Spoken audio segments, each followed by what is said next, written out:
Welcome back, everybody. It is Tuesday, so you know what that means. That is Tuesday, Topside Tuesday. That is for Gambler Motorsports. Appreciate you guys joining us here at the Coast2Coast Racing Network and at SimTrax Broadcast. It's going to be a heck of a shootout here today. I'm really excited to see what we've got going and what we've got on the list here for tonight.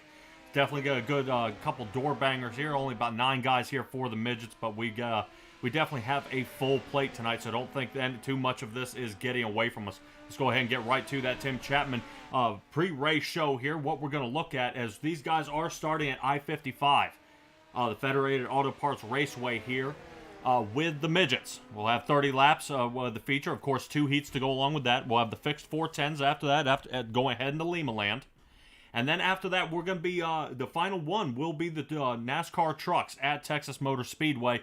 Keep in mind that will be a night race, and we'll have 50 laps of that. So a little cooler out there on the track for a lot of these drivers. So it's going to kind of tangle them up just a little bit from what they're used to. But no harm, no foul. Those guys will be able to go ahead and get it done. Looks like practice is starting to wrap up here. We're going to head right over to our qualify session as we speak, as these guys go ahead and get rounded up here for our ARB Setup Shop qualifying session. With more than 7 years of iRacing experience and 3-time iRacing World Series Outlaw Sprint Car Series World Champion, Alex Bergeron is your coach and your setup builder for iRacing. The goal is to make you the fastest on the track without any exceptions. Don't look any further than ABR Setup Shop offers weekly official race setups, custom setups, and requests for your specific races, and most importantly, one-on-one coaching sessions. So let's take a peek here, guys, as we are, like I said, at that part of qualify and see where these guys start nailing it so far. Patrick Spangler been doing a fantastic job this season, actually staying ahead of the curve points-wise, with these guys kind of giving him a run for his money. In the Wingless Warriors here, we are looking at Patrick Spangler with 2 wins so far, and he has actually 5 top 5s here so far, coming into week 8. So definitely consistency out of Patrick Spangler. If you think that's easy here in the Midgets, you should see him in the 410s at the next stage, but we'll see what he's got for us tonight. Joseph Grandy goes ahead, and Grandy hits the pole, though. He seems to go ahead and get a fast time of a 12, looks like 12.677 there, going ahead and nailing that top rung spot. We're taking a look here at Jeff Barker, seeing if he can get any little bit of a faster speed here, as it looks like he's slinging through 3 and 4. See if he can nail a better time. Randy Shreves finally gets his first lap in.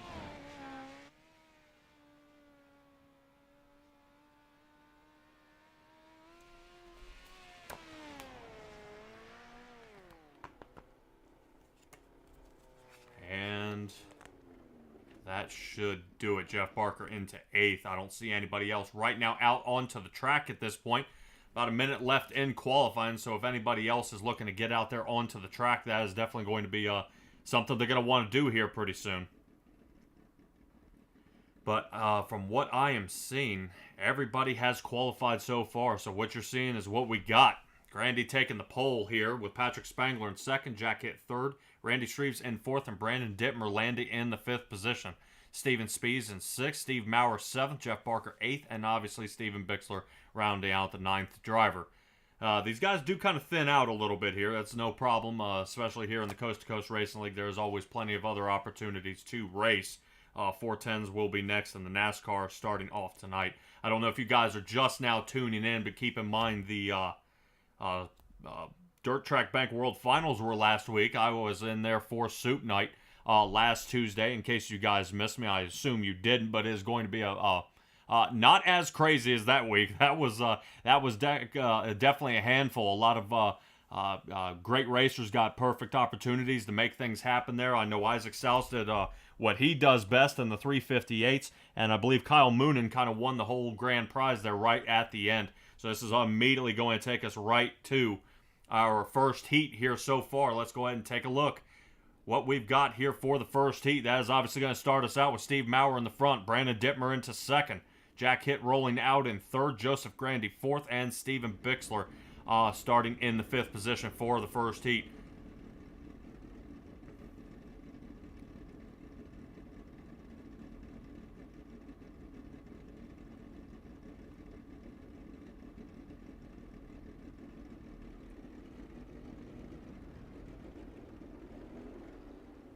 the first heat, obviously, like you guys already know, this already brought to you by Langton Mechanical. These guys do a great job here, but we're going ahead and getting this all squared away. 6 laps to get it done. As the Steve King pace truck gets off here in just a second, we'll go ahead and get this right under green and kind of get these guys going here a little bit. They did kind of shorten it up on these heats in the midgets and the 410s to try to kind of squeeze in the NASCAR trucks there right at the end. I know talks have been had. I'm fairly certain. I think an announcement was made at the Coast to Coast that a Thursday night NASCAR series will be happening as well. I believe they're running the Xfinity cars. And interesting to see how those boys get going on the Xfinity cars, especially when they're tumbling around with the trucks. But Steve Maurer going to go ahead and take it away for us. They're in the front position here in Heat 1. Starting to get a good separation there, no problem. But boys, he got a stack up of cars behind him with Brandon Dittmer trying to fire around the outside. Joseph Grandy taking his same slot. Oh, man. And it looks like Jack Hitt is trying to see if he could get that low line in the Hooters 217 here, seeing if he could squeeze his way around, but not many laps to get it done. Joseph Grandy fast on the outside so far, getting up into the cushion there just a bit, able to work his way around. And I think he's Stephen Maurer is about to have his hands full of Joseph Grandy and Jack Hitt. Now, right now, Jack Hitt slides up and gets his way in front of Steve Maurer there. Maurer now dialing it back, and Grandy's going to make connection with him. And I believe Grandy will be out of the heat on that one, so that is definitely going to start him in the back for the feature, not where he wanted to be. Jack Hitt goes ahead and pulls out front with about the final lap to go here once we get to the line, but he is just trying to make a breakaway, running the fastest lap here so far of a 12:85. You see up there at the top of your screen, not too shabby. White flag is out, and he is still getting away, and I believe this may go ahead and do as long as everybody stays clean. Hitt is going to come in the first position, Maurer second, Steven Bixler in the third, and Brandon Dittmer ended up in the fourth. Seems he's having a little bit of trouble there in that midget, but hopefully he's able to get that thing kind of squared away here.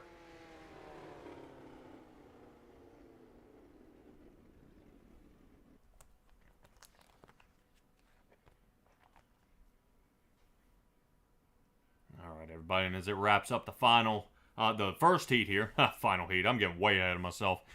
Let's go ahead and get us into the second heat, of course, brought to you by Magnum Race Designs. We'll talk about them in just a second, but boy, let's go ahead and take a look at who we got starting here so far. Jeff Barker starting out in the front row next to Steven Spees. They'll be starting on the outside. Patrick Spangler really getting a good job here so far, starting in fourth, but that is going to put Randy Shreves on the inside of him. So really a lot of fast guys here in this second heat. That is going to be an ugly start for some of these drivers. And really some good shootout here we'll see for only a few laps. I kind of wish they'd last a little longer to see what all they can do. But like I said, this is brought to you Heat Race 2, brought to you by Magnum Race Designs. Magnum Race Designs offers an iRacing wraps, hero cards, logos, flyers, and even t-shirt designs. If you're looking for a new design and want attention to detail, competitive pricing, fast turnaround times, check out Magnum Race Design on Facebook, where you can contact them directly through Messenger. Keep in mind, Magnum Race Design is a proud sponsor of the Coast to Coast Racing League 358 Modified Division. Jeff Barker, Steven Spees starting it here in the front. These guys are going to go ahead and give it a shot here. The Steve King Foundation truck is going to be pulling off momentarily. Something to see on these cars. They are a little, I almost call little weed burners. They definitely get going and squealing around here. I definitely expect to see Patrick Spangler in the 39 try to pull the upset here to get front row on the outside. Come the feature here, but that 39 has got Randy Shreves, Spees, and Barker to get around. These guys so far have been the pretty much the fastest guys on the track here, but green flag is out and away we go. Spangler immediately gets out there. Rides up into the untouched area so far, trying to see if he can get a little more grip on the right rear of that tire. And oh boy! As we see Jeff Barker pop a wheelie coming out of turn 4 here, and he must have caught the inside of that wall, trying to get his way around. Patrick Spangler still trapped here toward the back, and he's definitely going to be met by Jeff Barker. Barker spins out, Spangler in the third. That is going to leave Shreves and Spees here toward the front. And right now, Steven Spees may be able to go ahead and coast to a heat win here, as he goes ahead and keeps his separation, no problem, by almost half a second on Randy Shreves. Steven Spees so far pulled almost the identical time that we saw last heat from Jack Hitt there. So we'll see how that turns out for these two guys starting in the front row. All in the feature. Steven Speed still getting around here, and man, even faster than that, Patrick Spangler with 12.72 right now out there on the track, and so far so good for most of these drivers. We are on that last lap here, and they are starting to squeeze their way around, but yeah, like I said, after that kind of tangle up where we saw Jeff Barker kind of dial out there, that was going to be the end of it. Spees, Shreve, Spangler, and Jeff Barker, and Spees goes ahead and sends it into the wall. He must be feeling pretty confident in the backup car he has in the trailer at this point.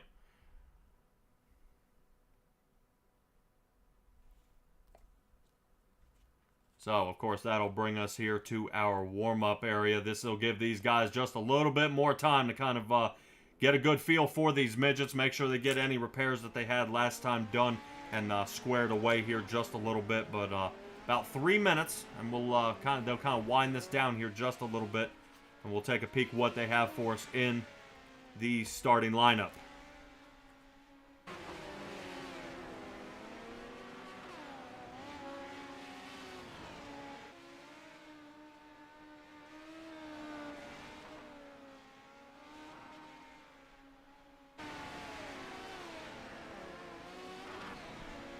I'll make sure we keep in mind, I've been taking a little peek at some of the camera mounting that we have actually out there on the track, and something to keep in mind, I am looking here at Steven Spees, and I may be able to actually get a lot closer to him and see a lot of what, so you guys can kind of see what he has. Now, I know I've shown you guys a lot more of the helmet cam, but I've tried a different area to see if we can find something. Let me see if I can get a different area so you guys can see what he's kind of fighting through here.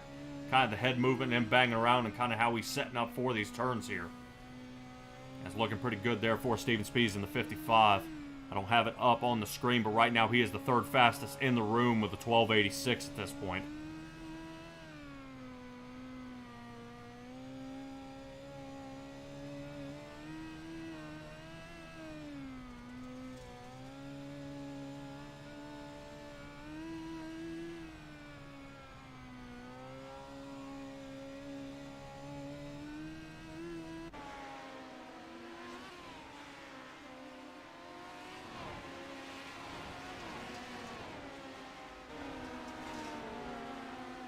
Only about a minute left here in the warm-up here, ladies and gentlemen. Just trying to let you guys get a good feel of how these little midgets are getting around here.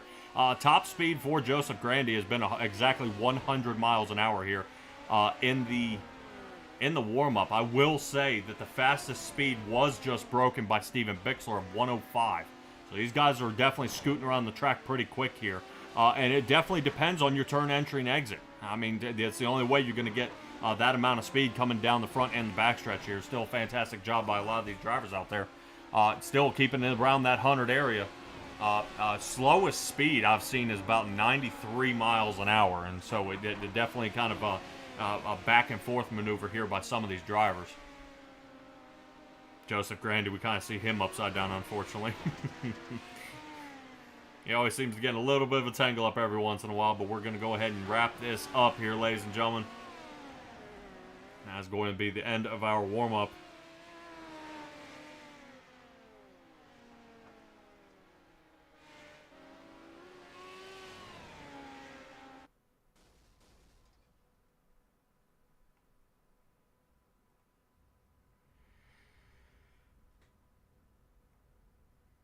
All right, let's get right to that grid. You guys saw all those heats, so we know what we're in for here tonight. Jack Hitt and Steven Spees starting in row 1. Row 2 will be Steve Maurer and Randy Shreves. So that 56 machine, definitely expect to see him pick up a lot of speed here. Steven Bixler and Patrick Spangler 5 and 6 in row 3. Row 4 will have Brandon Dittmer and Jeff Barker in the 8th. And Joseph Grandy will be rounding out the back of the field here in that 518. I know he's definitely not wanting to hang back there for the rest of the night here. But that'll bring you our starting lineup brought to you by the Super Dirt Car Series. We're going to have a heck of a shootout. Keep in mind, the Super Dirt Car Series is the Northeast Premier Series showcasing the big block modifieds. Premier drivers from Florida to Canada, the Super Dirt Car Series is some of the most exciting dirt tracks in front of the biggest crowds. The ground-pounding, earth-shattering, window-rattling beasts of the Northeast it's the Super Dirt Car Series. I would agree with that. I would say these wingless Warriors, I don't know how earth-shattering they are, especially how small they are. But we'll, hopefully these guys are able to go ahead and keep it clean and get their way down the track here. This is going to be, I think it'll be fun. I always like the little midgets. They're, to me, they're the little fun cars. These guys get to kind of take something that really, big motor, little car.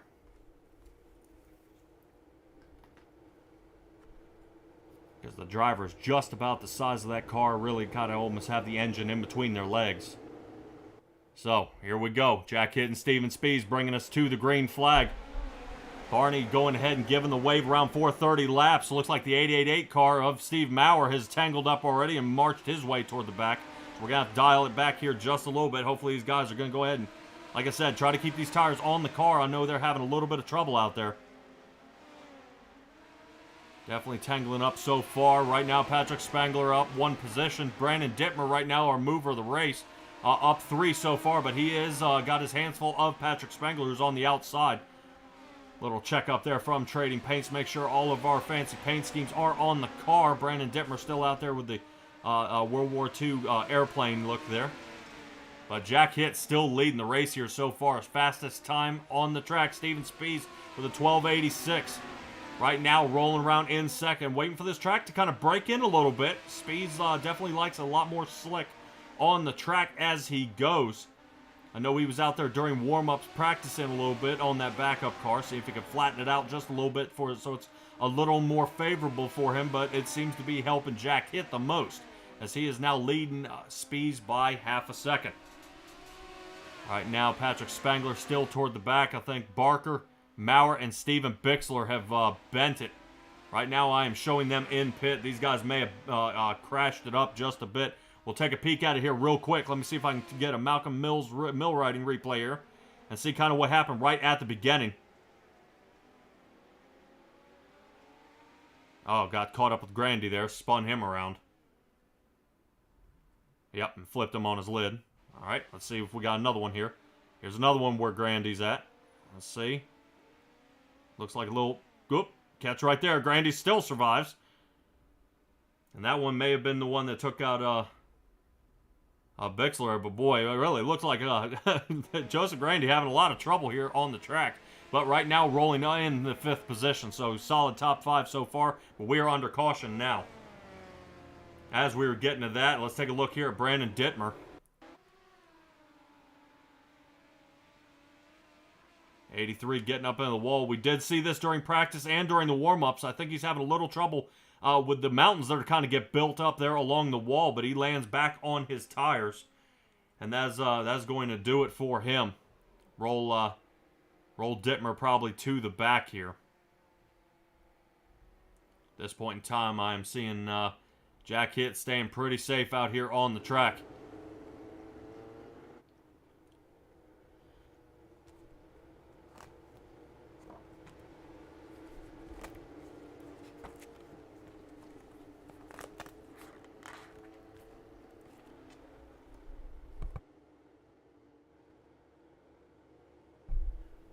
I want to make sure we give a little shout out here for that Steve King Foundation truck. Steve King Foundation also offers tribute giving, dedicating a gift through giving, honor of a loved one, recognizing someone special, or celebrate a milestone by donating in their name while supporting the dirt racing community during the times of need. So, and then they will notify the honoree of your generous gift. But we are back under green, and away we go here. Jack Hitt still in the lead. Steven Spies happy about the caution. It helped reel him in a little bit, but not so much, seeing that Randy Shreves is now over his back bumper. Randy Shreves making that making a contest here for the 2nd position as he's dialing his way toward the inside. He's got it, but the outside line just seems to be holding all night. We see a lot of this Terry Landis line kind of riding it toward the inside, working so far so good for Jack Hitt. But how long will it stay in there before it kind of disappears? Or will it disappear? As we haven't even reached the halfway mark, Spies still working that outside line. Starting to pick up a little bit of speed here. His time was slightly faster, about 80 thousandths of a second faster than Jack Hitt, but it is not paying off at this point.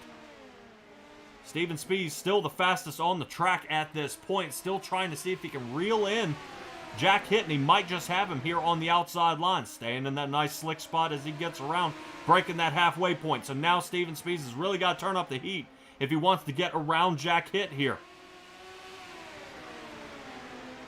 Yeah, Spees may try to see if he can get a slider on him here in just a little bit because he's got him dang close. He's only got about a tenth of a second behind him, if that. As he's slicing it around the turn here, he's almost got him. His turn exit is so much faster, but not on that turn here on 4 as they cross starting lap 17. Dialing it back here toward the back just a little bit. Joseph Grandy seems to have fought his way up 5 positions so far, and now he's into the 4th. So the caution helped him out immensely as well, as he was back by about 8 seconds, which is over 3/4 of the lap time that these guys are running. So I'm definitely, I bet that 518 car is happy that he is out of the way. But right now, Steven Spees has conquered, and he now owns the leadership area, as he is now trying to see if he can pull away from Jack Hitt. But Jack Hitt not giving up. He's staying on him like white on rice here, but he's trying to see if he can get around him. No dice so far as we cross for lap 20. The Spy running here toward the front, seeing if he can get anything done. Jack Hitt trying to make it happen. Randy Shreves in 3rd. Patrick Spangler leading the points lead here so far, hanging out in the 5th spot, kind of rolling up into the cushion there and then pushing off as he comes out. So he is triangulating that turn a lot more than most of these drivers here are on the track. But Joseph Grandy sees what's happening in that rear view and kind of following the same suit that he is, and they are starting to make up ground here on Randy Shreves. So now Randy Shreves under fire here by Joseph Grandy in the 518. Watch that turn exit. Ooh, Grandy having to make a huge check up there as the 56 of Randy Shreves cuts him off. Leaves him no room toward the outside, so now I definitely expect Grandy to kind of give Randy Shreves a little bump here. And I think he had to check up for just that. Yellow flag is out, and I believe Steve Maurer may be around. Let's go ahead and take a Malcolm Mills replay here real quick. Let's take a look.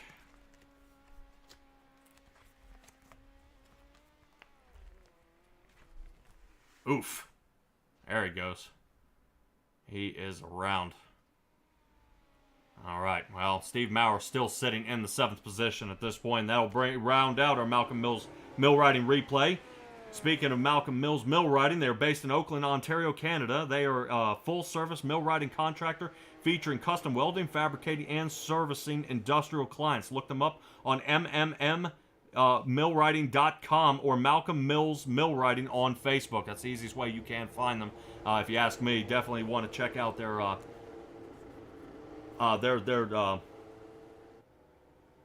website there. That might be an idea, especially seeing that they do custom welding as well. I know I got a couple trailers that probably could use a little help.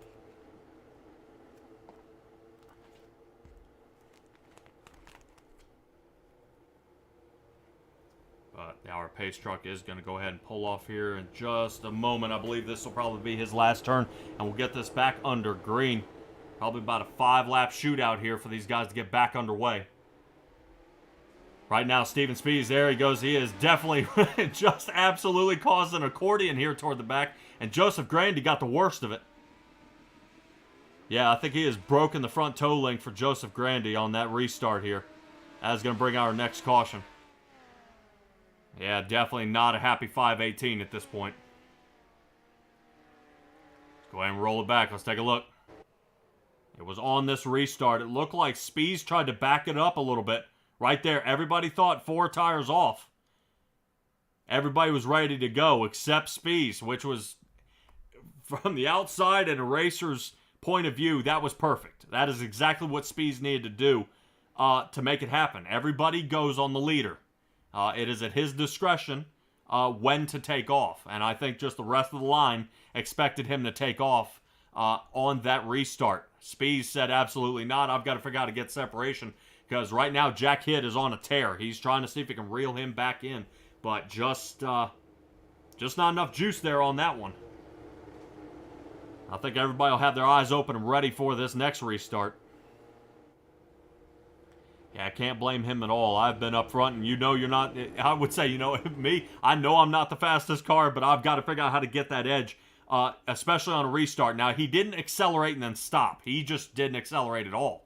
So he just kind of waited it out there a little bit to get going here. But he goes ahead, and everybody, see, waiting for it to see if he's not going to take off. He takes off immediately, and now he's got the half-second gap that he loves so very, very much. Goes ahead and squeezes his way away from Jack Hitt, allowing Randy Shreves to kind of fight it out there with the 217.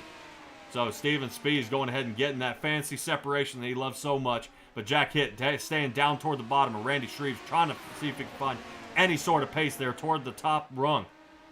But Patrick Spangler seeing if he can break into the top 3 here. He's hanging out in the 4th position. Oh, man, as we see Jack Hitt actually slide up the track here a little bit. Got to be careful, as it looks like Patrick Spangler is going to give it a dice up here, down toward the bottom. Little slide job there, seeing if he can put a little more moves there on Randy Shreves. He's going to have himself a top 3 position if he can hold off that 56.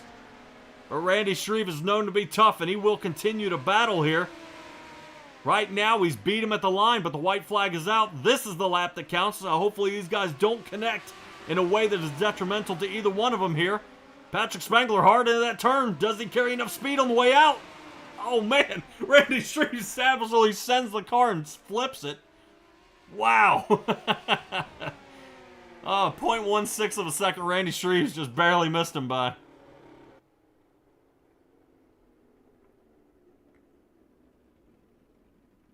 Let's go ahead and take a look at our final finishers here.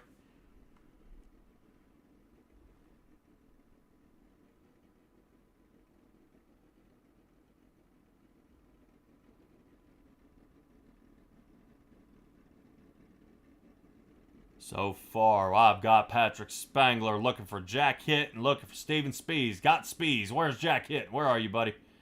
I know you're probably out there. Hopefully we will be able to catch up with him here shortly.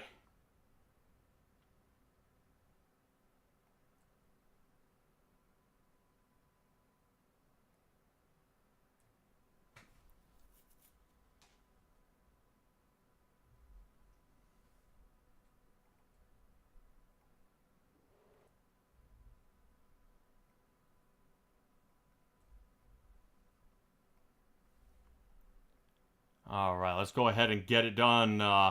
Patrick Spangler, here you are, bud. Really another top shot finish, man. How's it feel? Pretty good, considering I thought I was going to get 5th there for a while, but a couple late race mishaps, and I was able to get up to 3rd. All right, man. A couple late-stage cautions there seem to work out for you. Pretty fancy, you know, for that 39, being able to get up to the front here. You are in the points lead at this point in time, still considering how tonight went. Jack Hitt placed 2nd, but right now he's 3rd in points. And Steven Spees, I think he is way down the list here. Well, way down in 7th position, and he just won the race here tonight, man. Kind of definitely a start here, and I know I'm going to see you in the 410s, but talk to me about the track here tonight. How'd it feel? I felt good. I haven't ran the midgets here, so I didn't know if the top would come in, and then the top started to come in, and then Randy saw that as well, so he went up there, so I got stuck there, and then I knew I wasn't going to win, so I was just trying to avoid the other cars in towards the end. If they were on the top, I'd try the bottom and try and just work it on the bottom. Just try to keep my incident points low and just try to get a solid top 5 finish. All right, man. If my notes are correct, I believe the 2 wins that you have did come out of the wingless 360s. So I don't know. Midgets might be tripping you up here a little bit, but still, regardless, still fantastic finish here tonight. We'll see you in the 410s, man. We are going to be leaving the I-55 into Limaland, so let me go ahead and get you suited up and ready for that one. Go and give me a shout out, so let's get it going. Yeah, just you for putting on the broadcast, Roger for broadcasting the league, Train Wheels Racing, Dude Accident Designs, and Dan Uncle back home watching. All right, fantastic job. All right, I'll see you next round, bud. Yep, sounds good. See you. All right, everybody, as Patrick Spangler is going to immediately move me straight to Jack Hitt, our 2nd place finisher here tonight. Got it done, man. You seem to survive, but Spees unfortunately kind of reeled you in here, man. Talk to me through the last few laps here. Yeah, I'm no stranger to crossing the finish line behind Spees in these cars, but I wish I would have just jumped up to that high side a little bit quicker there. Just, didn't have enough time, but congratulations to him. He happened to be right there when I made a mistake, and he took the lead. All right, well, you guys both started in the front row there. Definitely a it was a tough one, man. I can't say anything. Too bad. You led most of this race. I think you led about 2/3 of it, and then it just looked like the track slicked up a little bit, and that's exactly what he needed and what you didn't. Yeah, he was there, right place, the right time. This is probably the fastest slicking off track, however you want to word that, on this sim. So, changes a lot faster than the other one. So you just got to keep an eye on it, and he did that. He was right there. All right, Jack Hitman. This is hopefully going to move you up a little bit more in the points chart here. Running down Bob DeGood. I only see you back by about 8 points, I believe, from Bob DeGood. So this should work out well for you, seeing he was a no-show here tonight. Dude, we got 410s next. Let me go ahead and get your shout-outs, and let's get you in the 410s.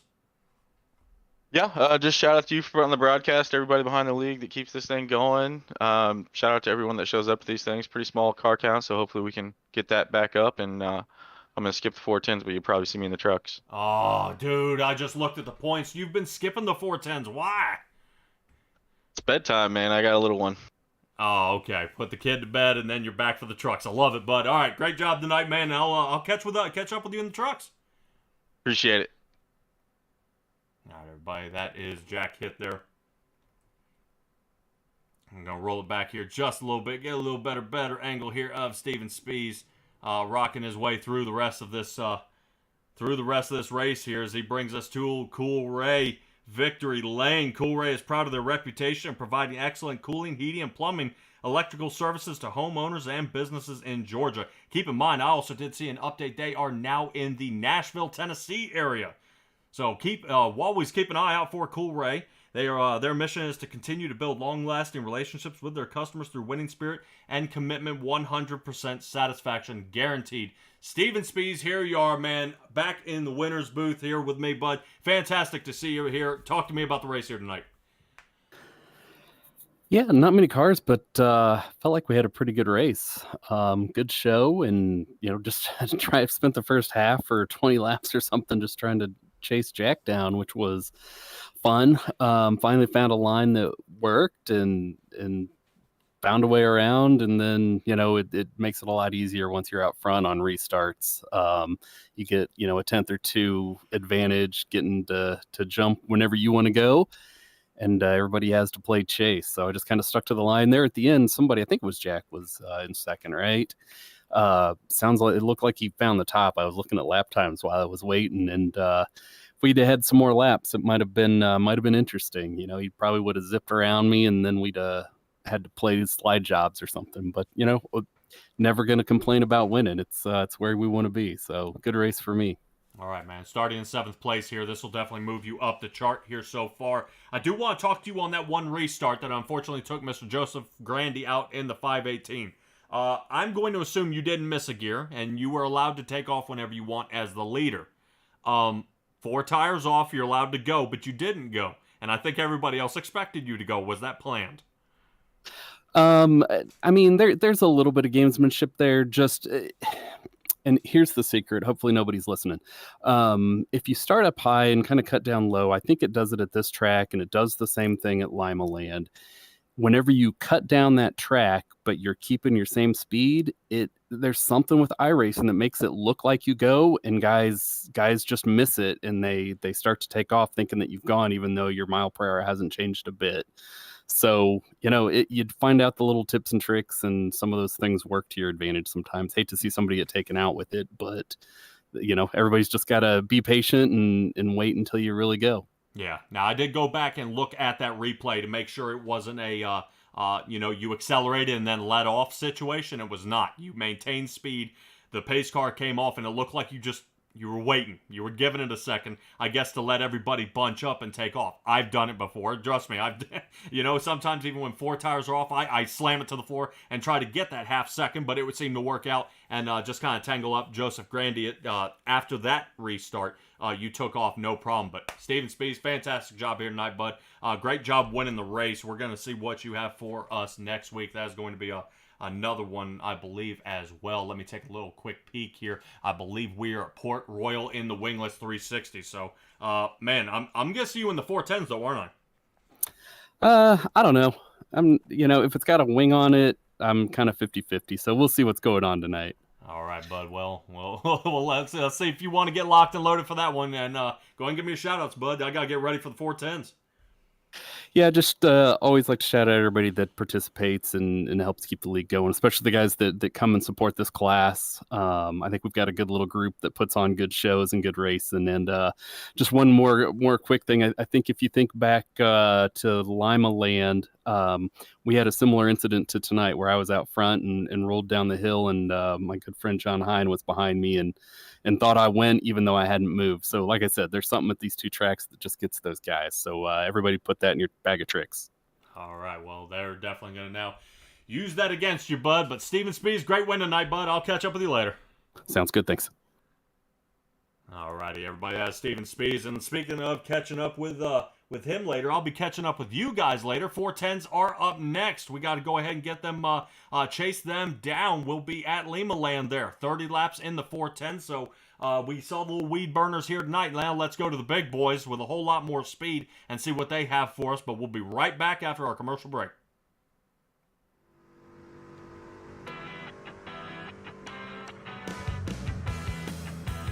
This October, some of iRacing's best dirt racers come together for one of the biggest A-days ever.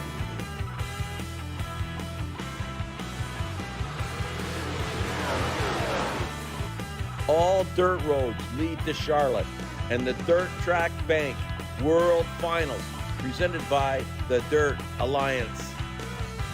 Fixed 360s, Pro Late models, and small block modifieds collide for 7 action-packed nights in a pursuit of a guaranteed purse of $1,500. 3 champions and an overall world champion will be crowned. Register now for this great event. Go to c2crl.com for more information. The World Finals run from October 21st to the 27th. 100% of registration goes to Mission 22 in their fight to end veteran suicide. A joint effort between the Coast2Coast Racing League, Friday Night Lights, and Dirt Track Bank, a division of Malvern Bank. Don't miss it.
here in our industry. The lifetime parts and labor warranty is pretty awesome. Basically, all the parts are covered, the labor and everything. When we say lifetime, we mean lifetime, and it's supported with money-back guarantees. And with that, you're getting all qualified technicians that are going to ensure that this job is done perfectly and operates perfectly throughout the life of the unit. Learn more about our Coolray lifetime parts and labor warranty at Coolray.com. Coolray and Carrier. Turn to the experts. This November, dirt racing's most celebrated stars align in an electrifying spectacle. The World of Outlaws World Finals. All dirt roads lead to Charlotte as the World of Outlaws NOS Energy Drink Sprint Cars, World of Outlaws Case Late Models, and Super Dirt Car Series Big Blocks collide. 4 action-packed nights, 3 season champions. Get your tickets now. November 2nd through the 5th at the Dirt Track at Charlotte.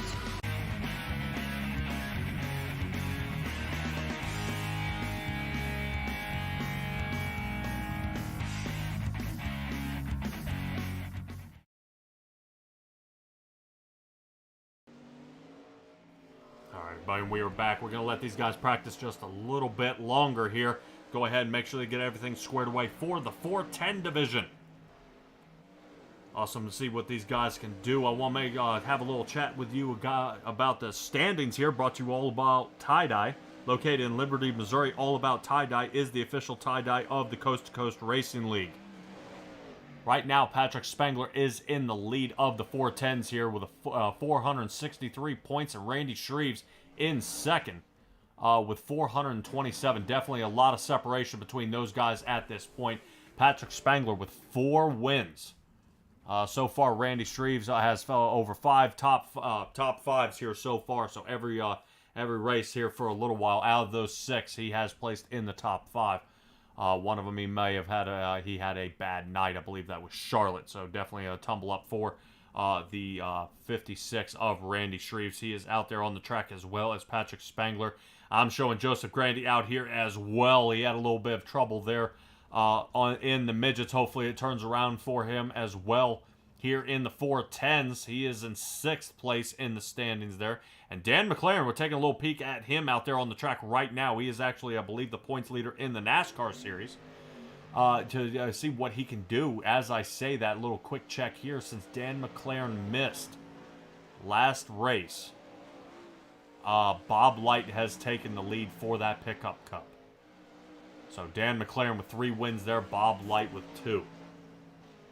So, and that is definitely going to hurt Dan McLaren there in the pickup cup. But let's go ahead and stay concentrated here on the 410 series.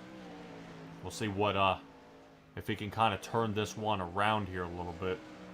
See if we can get a few more guys kind of lined up. Going to go ahead and give this one a run here tonight. Dan McLaren right now sitting down in 16th place. He's only participated in 3 of those races here so far. And Mr. Bob DeGood in 3rd place.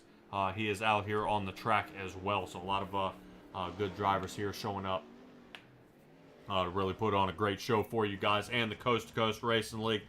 Once again, let's go ahead and take a look here at what we've got going on with your Tim Chapman pre-race show here. Track length, just a little over 1/4 mile. Temperature of 73 degrees on the track, but the air temperature is 83. So looking pretty good. Not too bad on the wind as well. So hopefully we'll see this thing really tack up and do really well for these guys. Keep in mind these 410s are definitely sticky out there on the track. They tear it up pretty quick, so I definitely expect to see how fast it slicks up to really give these guys a heck of a run. So let's go ahead and rotate to that ABR setup shop qualifying session as we get underway. Taking a look here at Joseph Grandy. Let's see what his best times can be here so far. And you may be surprised at how much speed these guys are turning out there so far.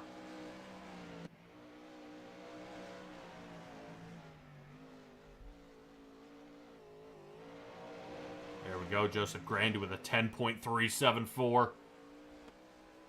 Good mark there for him. Let's see how Randy Shreves does. Grandy holds the top and gets it a little faster. 10.321.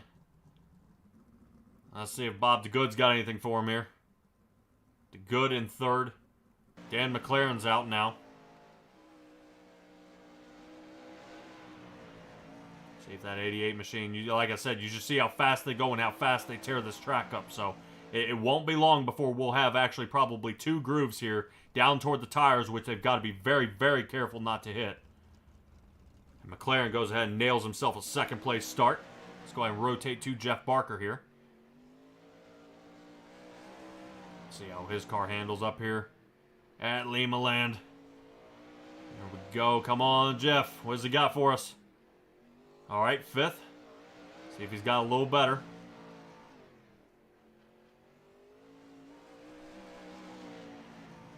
And that may do it. I believe Jeff Barker got a little bit slower on that one, about 40 thousandths of a second slower. So that is going to do it for Mr. Barker there. And that should go ahead and kind of end the field here. I do not see Randy Shreves nailed a solid time out there. I think he may have had some trouble during his qualifying. All right, now that does put Joseph Grandy on the top for our qualifying session. Dan McLaren in 2nd, Patrick Spengler 3rd.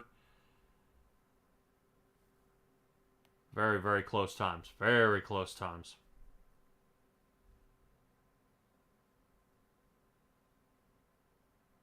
Very close times. So we are going to round this up. They got about another 30 seconds left, and then we'll go ahead and get our next heat going.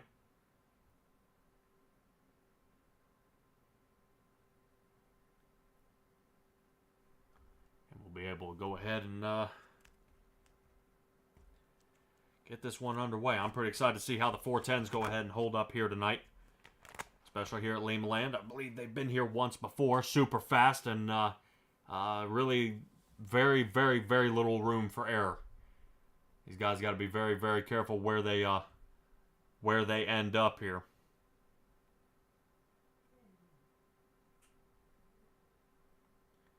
Let's go ahead and get right to Heat 1, brought to you by Langton Mechanical. They are second to none. Heating and air conditioning company in the Hamilton area. Promise their customers that their own professionally trained Langton specialists will be there personally every step of the way. They guarantee their customers' satisfaction from start to finish, including sales, installation, and maintenance service of their heating and cooling system.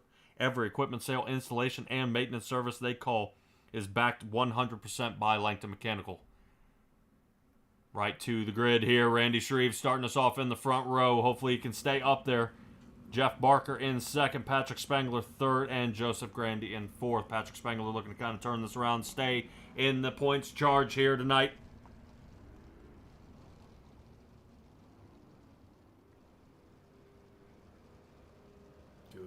Wingless Warriors wearing the 410s, brought to you by 2-1 Designs. What in the world was that?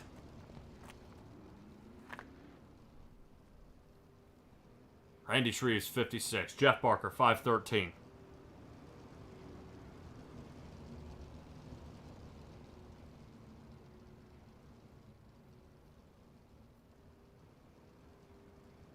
Starting here in the front row as these guys get wrapped around for the last time here.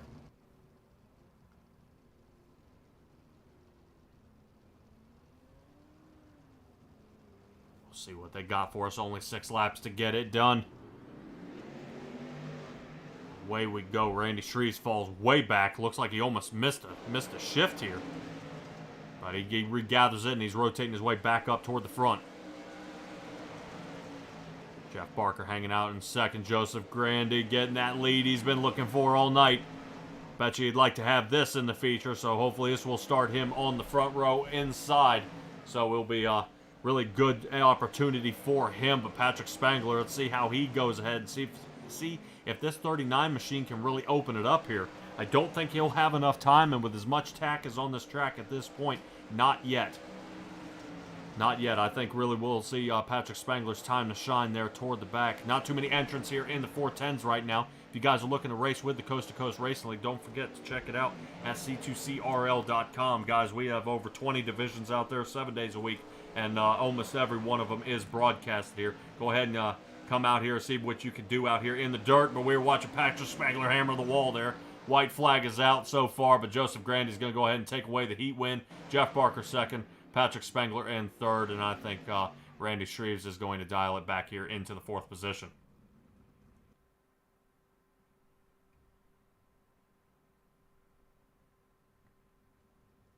That is going to end our first heat. On to the second, brought to you by Magnum Race Designs. Let's go ahead and get that Super Dirt Car Series starting grid here with Bob DeGood in the front, Richard Holland in second, and Dan McLaren here in the third place start. Not too big of a field here, guys. Like I said, go to C2CRL.com, apply. You can go ahead and get out there if you're looking for other racers that enjoy racing without all the drama and the name calling normal iRacing. Come out and join them. So, because all the members here know that they are something bigger than just the on-track experience. So, yep. Go ahead and apply, guys. I know they're looking for more drivers for sure. I definitely believe we'll have probably a stacked field here in the NASCAR series, probably about 30 drivers out there. So hopefully we'll see you out there as well. I think a lot of these guys get a little bit nervous about what happens here in the 410s. It's definitely kind of a squeeze play here toward the end.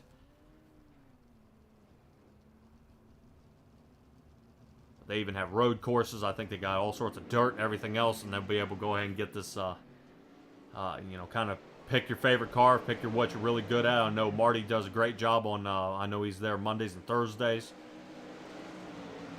Hometown Heroes is on Wednesdays. Friday Night Lights is on Fridays. So as a good group of guys here for sure. We were watching Dan McLaren here kind of lead this second heat here. This will help him well for that outside line start. And Richard Holland has clipped the wall here. Unfortunately, is going to bend his car kind of all to pieces. So that will be a third place finish for him. Bob DeGood getting around the track here pretty clean. And sometimes being clean is all it takes to really start winning races here. Just that consistency, and it starts building up after a while, and does A-okay. You'll be able to go ahead and get it done. But right here with Dan McLaren getting it done here so far. Let me see if we can take a ride along with him in this final heat. Boy, that's not looking good with the wing, and you definitely see they have very, very limited amount of sight. And around he goes. So McLaren, Bob DeGood, and Richard Holland here for the final heat.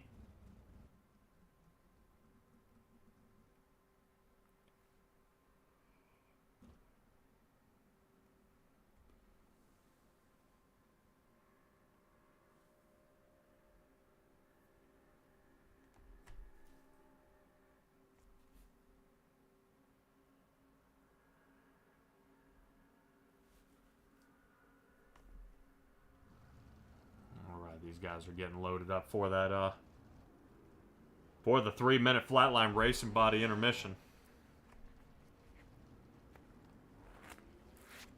These guys will take just a little bit to get going here. Flatline racing bodies, they are quality racing bodies produced by former NASCAR regional short track champion Dan Chapman in the iRacing hotbed of Clarence, Iowa. Check them out as well, especially looking to get in dirt racing. They may be able to help you hook you up with a frame.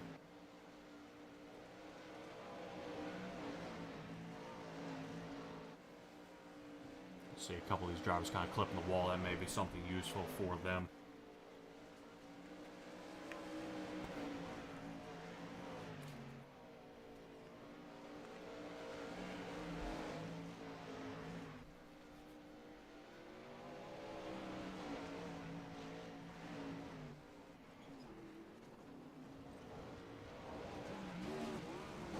Whoa! Dan McLaren and Joseph Grandy got into it again. Back to the backup cars. Let's try it again, guys. Have a good mashup here. Now I got a few eyeballs out there. Nobody in the chat, guys. Go ahead and talk to me out here. Tell me what you see. What do you what do you think?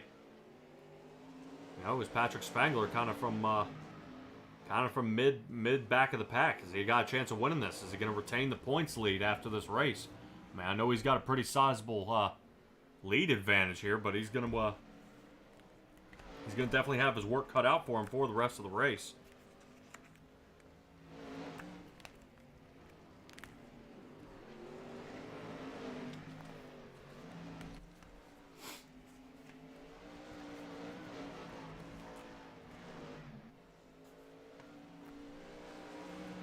Since we are in the 3-minute warm-up, only about 45 seconds left to go here, and we will be straight to our straight to our feature here. Now would be a good time to bring up that C2C Speed Shop Driver of the Week.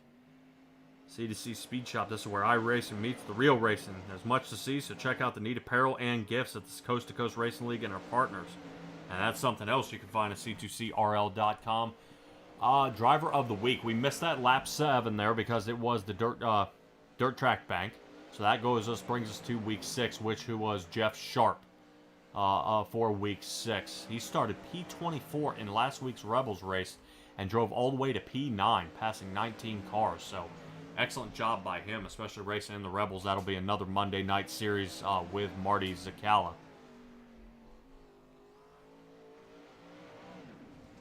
He seems to bring a lot of drivers there as well, getting tangled up there in the Monday night series.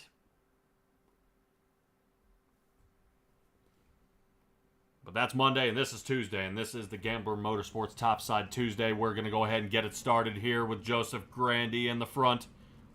Hopefully he's going to be able to give us a little something better than what we saw, last race. Joseph Grandy in the front, Dan McLaren second, Jeff Barker in the 513 starting third, Bob DeGood, our race control as well, starting in fourth. Patrick Spangler, points leader, starting in the 5th position. Richard Holland in 6th. And Randy Shreves, unfortunately, starting from the back. He's going to have a long way to go, but I've seen this out of Randy Shreves before. He seems to go ahead and slice his way toward the front. Going to go ahead and make a good showing of it regardless. But the 410s are where we are. Appreciate you guys joining us here at Simtrax Broadcasting as well. These guys are going to put on a heck of a show for us here in the 410s. Definitely bigger motor, wider tire there in the rear.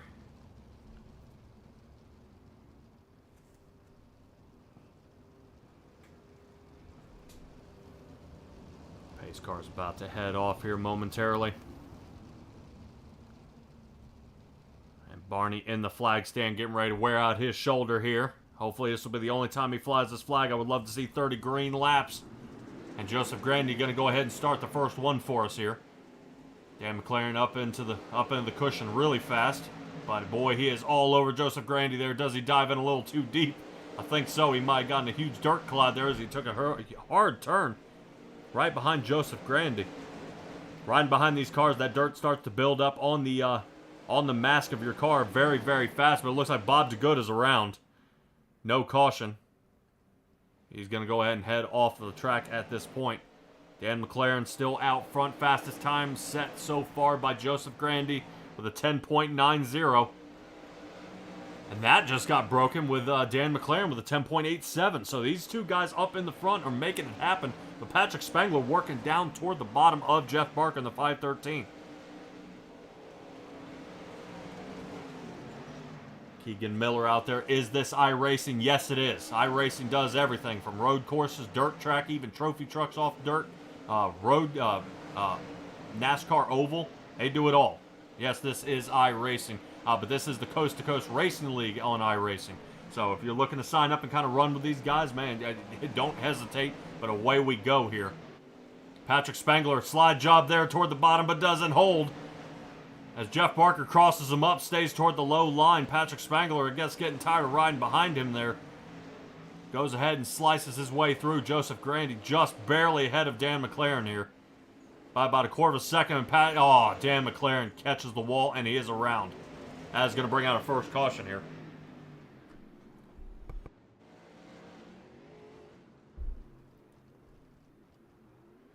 Yeah, that's going to be a little unfortunate for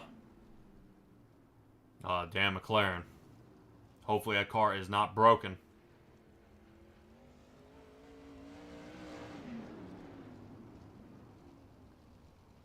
Let's see how we get it done.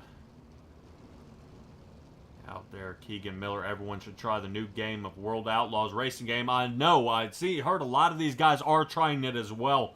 I don't know if you can have a steering wheel with that or if you're racing with controller. All these guys are in a rig of some sort. I don't know if you can race rig on that video game. You might be able to. I'm not sure.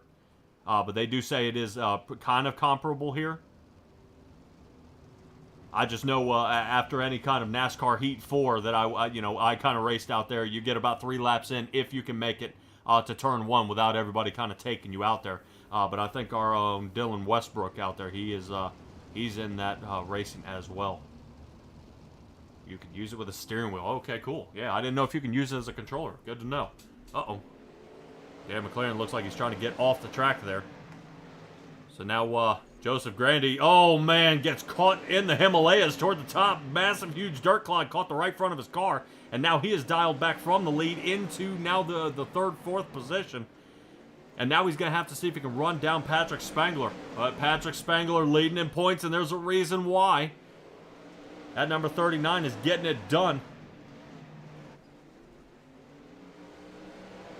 And away we go. Patrick Spangler still squeezing away from Joseph Grandy. Joseph Grandy trying to reel him in. But now we're starting to run into a bit of lap traffic here.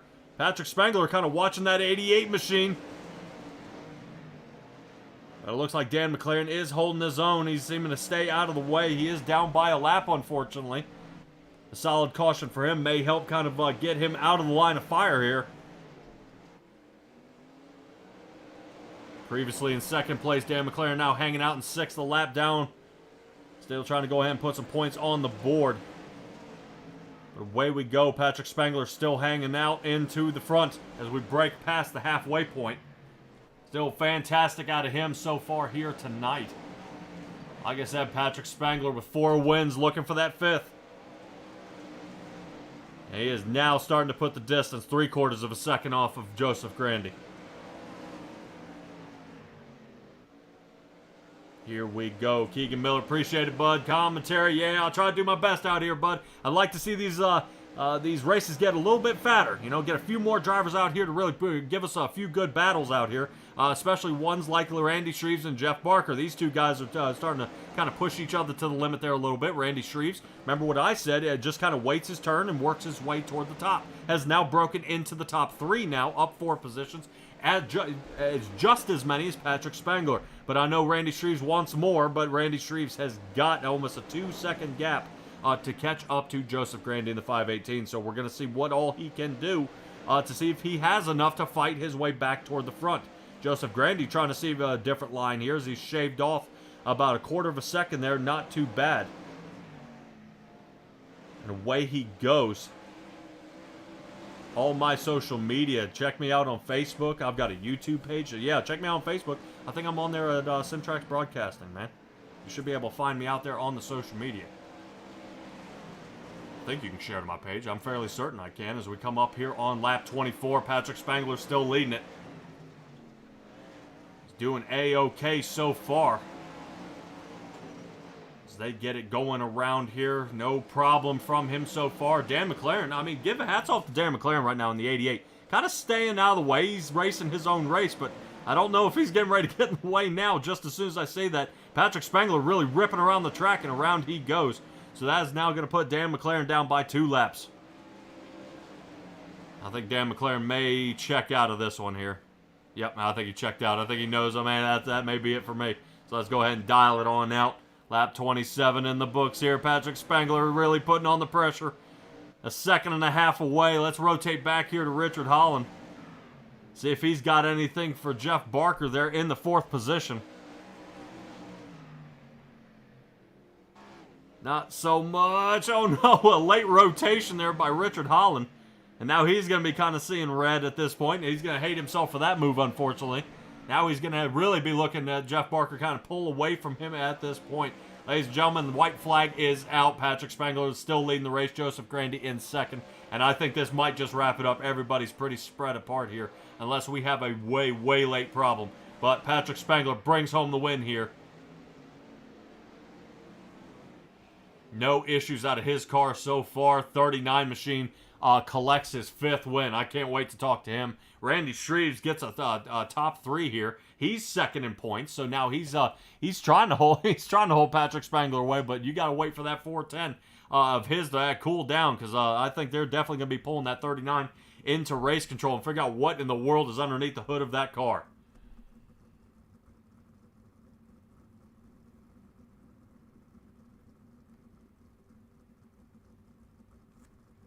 Boy, oh boy, oh boy. These guys are already ready for me. Look at that. Fantastic. I love it. I love it. I love it when these guys get squared up and ready to go.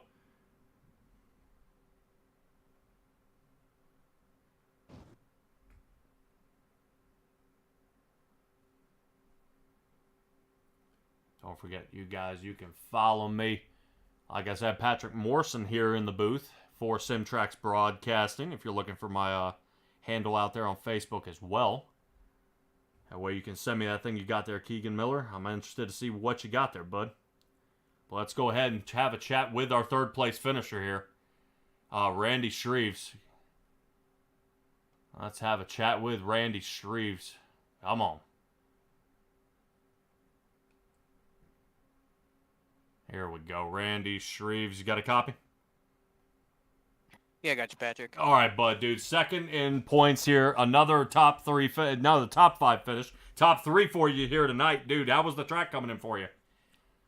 The track was still pretty tacky. It was just too bad my car was pretty much broke from the beginning there. I don't know. I got into an early incident and it kind of messed my steering up, but still managed to get her up there in third. Yeah, still battled your way toward the front. I wasn't sure what incident you were referring to. I don't want to cause any problems. I know Bob DeGood ended up in an issue and Dan McLaren ended up in an issue. It was just kind of a racing deal. I kind of squeezed a couple guys, and I don't know. I was kind of a sandwich there. I was kind of the meat in the middle. Oh, man, dude. Still, regardless, man, you're still doing a fantastic job here so far. It's really something to kind of get a hold of here out at Limaland. You know, a lot of these guys, just with it being slightly over a quarter of a mile, you know, it's just so hard to handle with you know, the sprint cars being this big. How did you handle it out there so far? I mean, did it come in for you the way you expected? Really, I was kind of hoping, you know, it would be a little slicker. I'm just better on slicker tracks. This track was just pretty tacky all night, and you know, with the broken car, it was just real hard to steer. I was just manhandling that thing to keep her going. All right, man, I agree. It's definitely not a good one there, but still hopefully you'll have your time in the light to shine here, bud. Go ahead and give me your shout outs and let's get you tucked in for the night. For sure. Definitely want to thank LGR Motorsports, ABR Setup Shop, Redline Race Design, One Wish Foundation, Wraps and Stitches, KSV Builders, Finish Line Repair, Simtrax Broadcasting for all that you guys do, Coast2Coast for putting on this awesome league, and just want to let Patrick and Joseph know good race, and thanks to everybody for watching. All right, bud. Fantastic job tonight, bud. I can't wait to see you next week, man. That's going to be a good battle there as well. Let me check here for our schedule starting in the 410s. Lanier, bud. That's where we're going to be. How you feeling about that track? You excited about Lanier? Oh, yeah. All right. As long as I don't get caught up in anything, I should be okay. All right, good. That's what I want to hear, man. I want to hear you a little excited about that. All right, man. I'll see you next Tuesday, Randy. Thanks, buddy. All right, everybody, there's Randy Shreves. Let's go ahead and rotate immediately to Joseph Grandy. Joseph Grandy in the 518. A lot better showing tonight in this race than you were in the Midgets there, bud. Yeah, not too happy with my last two races I had from yesterday and the one before this, but at least I finished this one. Yeah, definitely ugly, man. Still, you had a great race out there. I just think you got up into the mountains. I call them the Himalayas up against the wall, bud. But man, you got in there, and then Patrick Spangler kind of took it and just kind of drove away with it, man. Anything you could have done to slow him down? That double file restart kind of messed me up because I obviously had to come in at a different angle to be up top. But I'm sure he would have got me eventually, regardless. Yeah. So definitely single file would have helped, man. Right now, you are sitting 6th in the points. With a top 2, with a second place finish, I think per the points, this should slide you into the top 5. So that'll at least be a good finish here for you so far. No harm, no foul, bud. But really fantastic job. Like I said, anything that you could have done different tonight? I mean, just to kind of not hit the wall. well, I mean, could the track? Yeah, could the track been more slick? Could could Patrick Spangler have wrecked and then you was Yeah, so the only really options was me not hitting the wall or Spangler wrecking. So, all right, but man. No matter how slick the track is, it doesn't matter. The fastest line around that track's up high. All right. Well, yeah, I was gonna say, especially being so small, you don't really have anywhere to go. Definitely It's tough, man. It's not easy. Joseph Grandy, I have seen you have participated in one NASCAR race. Am I going to see you there tonight? No, you will not. Oh, boo. Come on, it's Texas. All right, bud. Well, go ahead and give me your shout-outs. Let's go ahead and get you squared away for tonight. I'd like to thank you for the broadcast, Coast to Coast Racing, and all their sponsors that make it all possible. All right. Fantastic job tonight, Joseph, and I'll catch up with you next week, bud. Yep, have a good one. All right, everybody. There is Joseph Grandy there. Seemed to get it done. He knew exactly where he needed to do and kind of move around there. But that brings us to Patrick Spangler, a race winner here for tonight. We wind up in the Cool Ray victory lane here with the 39 machine. 39 to Patrick Spangler. That is 5 wins on the season here, bud. How's it feel? Pretty good. That was a little tougher than usual, but wish we'd get some more cars out here. It's fun racing and low car count though.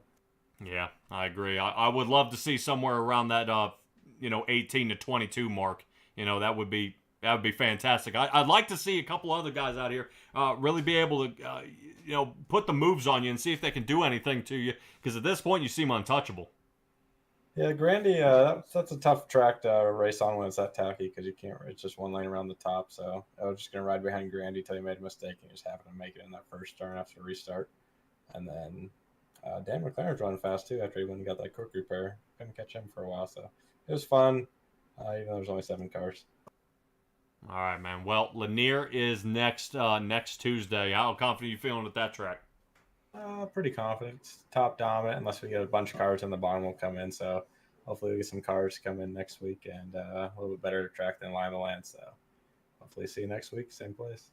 All right, man. You will, bud. So I'm going to go ahead and let you give your shout-outs, because I know you ain't racing the trucks, are you? Not tonight. There's that Xfinity series starting Thursday. I might try that. All right, there you go. Yep. Yeah, but you for putting on the broadcast. Roger for running the league, Training Wheels Racing, Dan and Uncle back home watching, wife watching, and yep, that's it. All right, cool. Patrick Spangler in the 39, 5 race wins on the season. Great job tonight, bud. And away he goes. Man, really awesome job there by Patrick Spangler. Like I said, this just extends his lead. He may have the 410s points locked up from here on out. But you heard him. I have said it a couple of times. We are heading to the NASCAR series. This is going to be a good run for those guys. I know it'll be a little bit of an extended break here. I believe those guys are not starting till about 8:45. So it's going to be a good stretch for it. Guys, go ahead and get your popcorn, get your drinks, and be ready for the long haul as we head to Texas. But we will be right back after these commercials.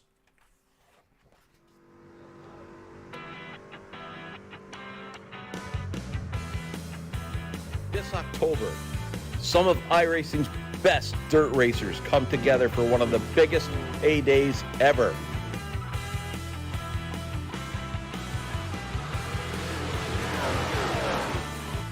All dirt roads lead to Charlotte and the Dirt Track Bank World Finals, presented by the Dirt Alliance. Fixed 360s, Pro Late models, and small block modifieds collide for 7 action-packed nights in a pursuit of a guaranteed purse of $1,500. 3 champions and an overall world champion will be crowned. Register now for this great event. Go to c2crl.com for more information. The World Finals run from October 21st to the 27th. 100% of registration goes to Mission 22 in their fight to end veteran suicide. A joint effort between the Coast2Coast Racing League, Friday Night Lights, and Dirt Track Bank, a division of Malvern Bank. Don't miss it.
leader in our industry. The lifetime parts and labor warranty is pretty awesome. Basically, all the parts are covered, the labor and everything. When we say lifetime, we mean lifetime, and it's supported with money-back guarantees. And with that, you're getting all qualified technicians that are going to ensure that this job is done perfectly and operates perfectly throughout the life of the unit. Learn more about our Coolray lifetime parts and labor warranty at Coolray.com. Coolray and Carrier. Turn to the experts. This November, dirt racing's most celebrated stars align in an electrifying spectacle. The World of Outlaws World Finals. All dirt roads lead to Charlotte as the World of Outlaws NOS Energy Drink Sprint Cars, World of Outlaws Case Late Models, and Super Dirt Car Series Big Blocks collide. 4 action-packed nights, 3 season champions. Get your tickets now. November 2nd through the 5th at the Dirt Track at Charlotte.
Welcome back, everybody. I hate to leave you guys on hold, especially with these guys giving a good little practice around here at Texas. Like I said, we were about just about 20 minutes before these guys go ahead and head back live. I'm interested to see what they go ahead and get done. Unfortunately, we did see Gary Sigelcow there a little bit get into the wall. I want to make sure, like I said, we can take a peek at these guys practicing. Gives us a good chance to kind of see what we're up against here tonight, and what all they have to allow to go ahead and if they're going to put some fast times down here or not. It's going to be definitely an ugly one, but we'll give it the best shot that we can out here onto the track.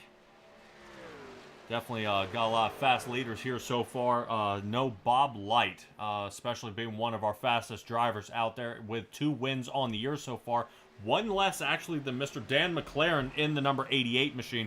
We've seen him before. He's won 3 so far. One of them he was not too proud about. But like I said, he's been able to dial it back. He has lost the points lead in the Tim Chapman NASCAR Pickup Cup here.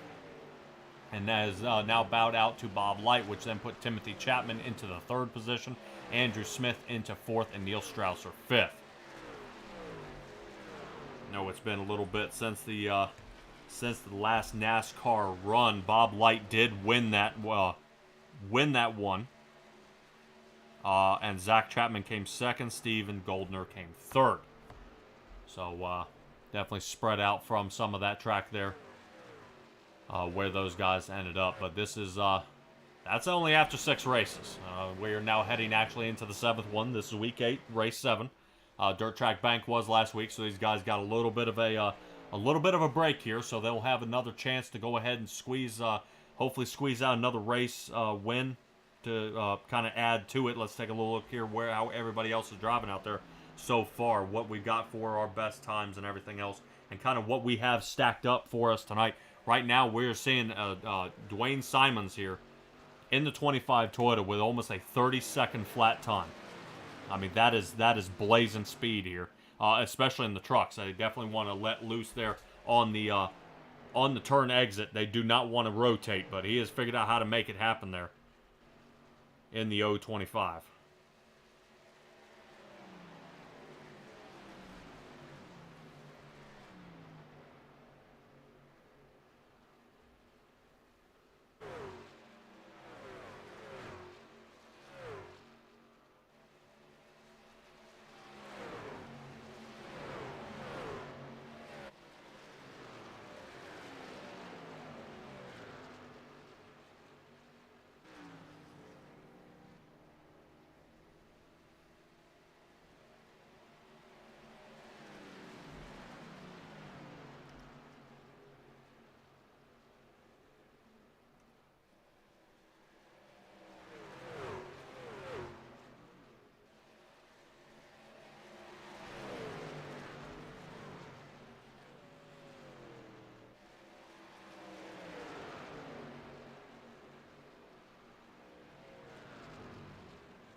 Yeah, not too shabby times right now. Dwayne Simons there still with a fast time. This is not qualifying just yet, but I want to see if we can have a little chat with some of our drivers out there. Kind of who is on the track and who is not right now. We are taking a look here at Preston Cranmer.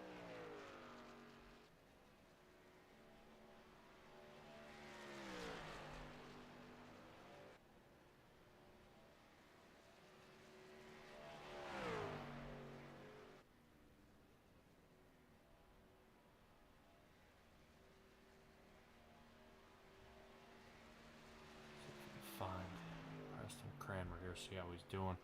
Preston Kramer's turning a few laps here. He's only about not too far right now. He's nailed the 0-7. Right now sitting in the 5th position in his Chevrolet. So not too bad. He's not really off the pace. A little early into the turn here. May cost him. Hopefully not too bad. But we'll see if we can have a little chat here with Preston Kramer. Let's see. Preston Kramer, you got a copy? Hey, buddy. How's it going out there tonight? I'm struggling a little bit, actually. All right, man. Well, definitely, I see, I wouldn't say I know anything. Turn entry looks a little bit close. I mean, how's the track kind of shaping up here? You know, I don't know. I am at a loss here. I've got 3 and 4 nailed. I'm having a really hard time entering 1 and 2. I know most of my teammates are able to hold it wide open, and I'm right rear stepping out on me every time. So I'm probably 2/10 off a lead, so I'm not sure I'm going to be real competitive here today. Well, it's still a possibility. What these guys, they may be full throttle the entire way, but for how long? Yeah, that tire wear is a problem. So I would say you're going to see guys start falling off around 10 laps or so. It's going to depend on how hard you push it early, though. Yeah, I was going to say, you may if you back it up in the turn there just a little bit, you'll be able to conserve the tires, let 4 or 5 of them pass you, but you'll be able to reel them in right after that. But it's, but I would say that, for a 200-lap race, but, you only squeeze 50 laps here. It's going to get a lot harder, bud. But hopefully we will see. Right now, in this room, you are 5th fastest. Yeah, we'll see what happens. It could be other guys are struggling with the same thing I am. I think I'm playing the long game tonight, so we're going to try to play fuel strategy and see if we can't make a couple of bonus decisions to get us towards the front. Okay. Well, yeah. Just for a little information there, Simons, who is right now posted the fastest time, ran a 30.17, and your last lap was a 30.18. Like I said, you guys are right close, so don't think you're knocking yourself out of the running here, bud. Yeah, that's all good. I'll let those guys beat me anyway. I like to see my Epsilon Sprint Wraps trucks on the victory lane. So whatever happens. I'm not upset. All right, man. Well, then go ahead and give me your shout-outs. Yeah, got to thank all my sponsors. Obviously, Epsilon Sprint Wraps all over the track tonight. Pretty excited about that. Galen's Homegrown Popcorn. Use code CART. That's CART.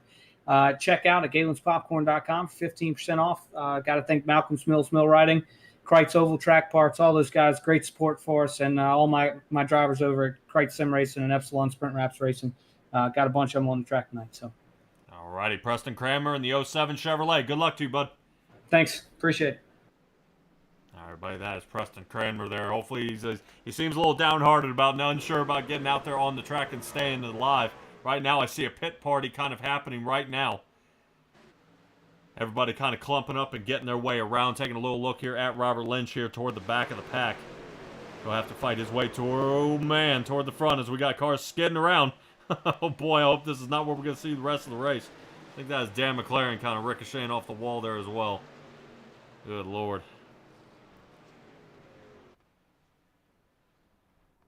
Not good. Yeah, a lot of cars just got taken out on that one, but that's all right. I guess that's why it's practice. Neil Strausser there in the 68. We saw him just a second ago. All right, I think they're going to kind of slow it down and re-rack him again. Boy, wow. Interesting how that machine right there kind of pushing him around on the track.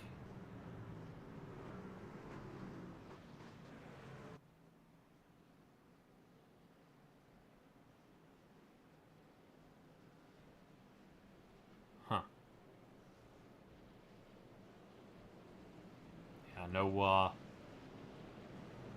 keep in mind there are some slight pit penalties out there tonight that need to be kind of cashed in from some of these drivers. I know Mr. Sigelkow has one as well.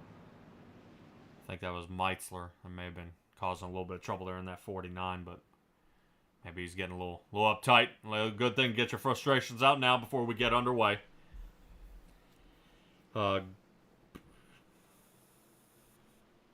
Yeah, I believe, if I'm not mistaken, qualifying will start at 8:45. So, ladies and gentlemen, about another 10 minutes, and we should be back under qualifying. I just, like I said, I always want to make sure you guys can kind of see what we're looking at tonight, what these guys, kind of have in store for us, and what, what all we're looking forward to here at Texas. I always say, you know, if you can, it's kind of like showing up early to a baseball game. You like seeing them warm up because to me it's a free part of the game. You're not having to just only see the game, but these guys are kind of taking off, getting a good workout here.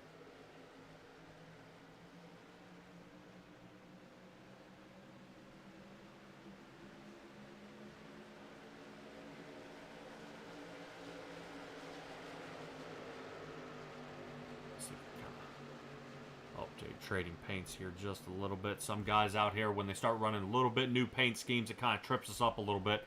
That's why I want to try my best to see if I can see Mike Cranmer in the 70 machine. I know he's always got a decent paint job out there. Hopefully we can kind of get him squared away in some of those. Boof. Just saw that one happen. Like a 75 of Steven Bixler kind of got into it there.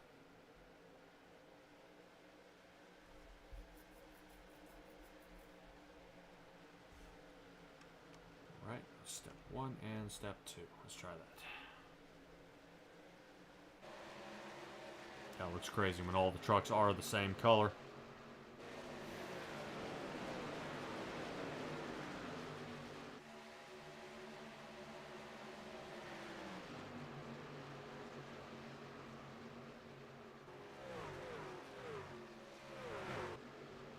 Oh, Gary, look out.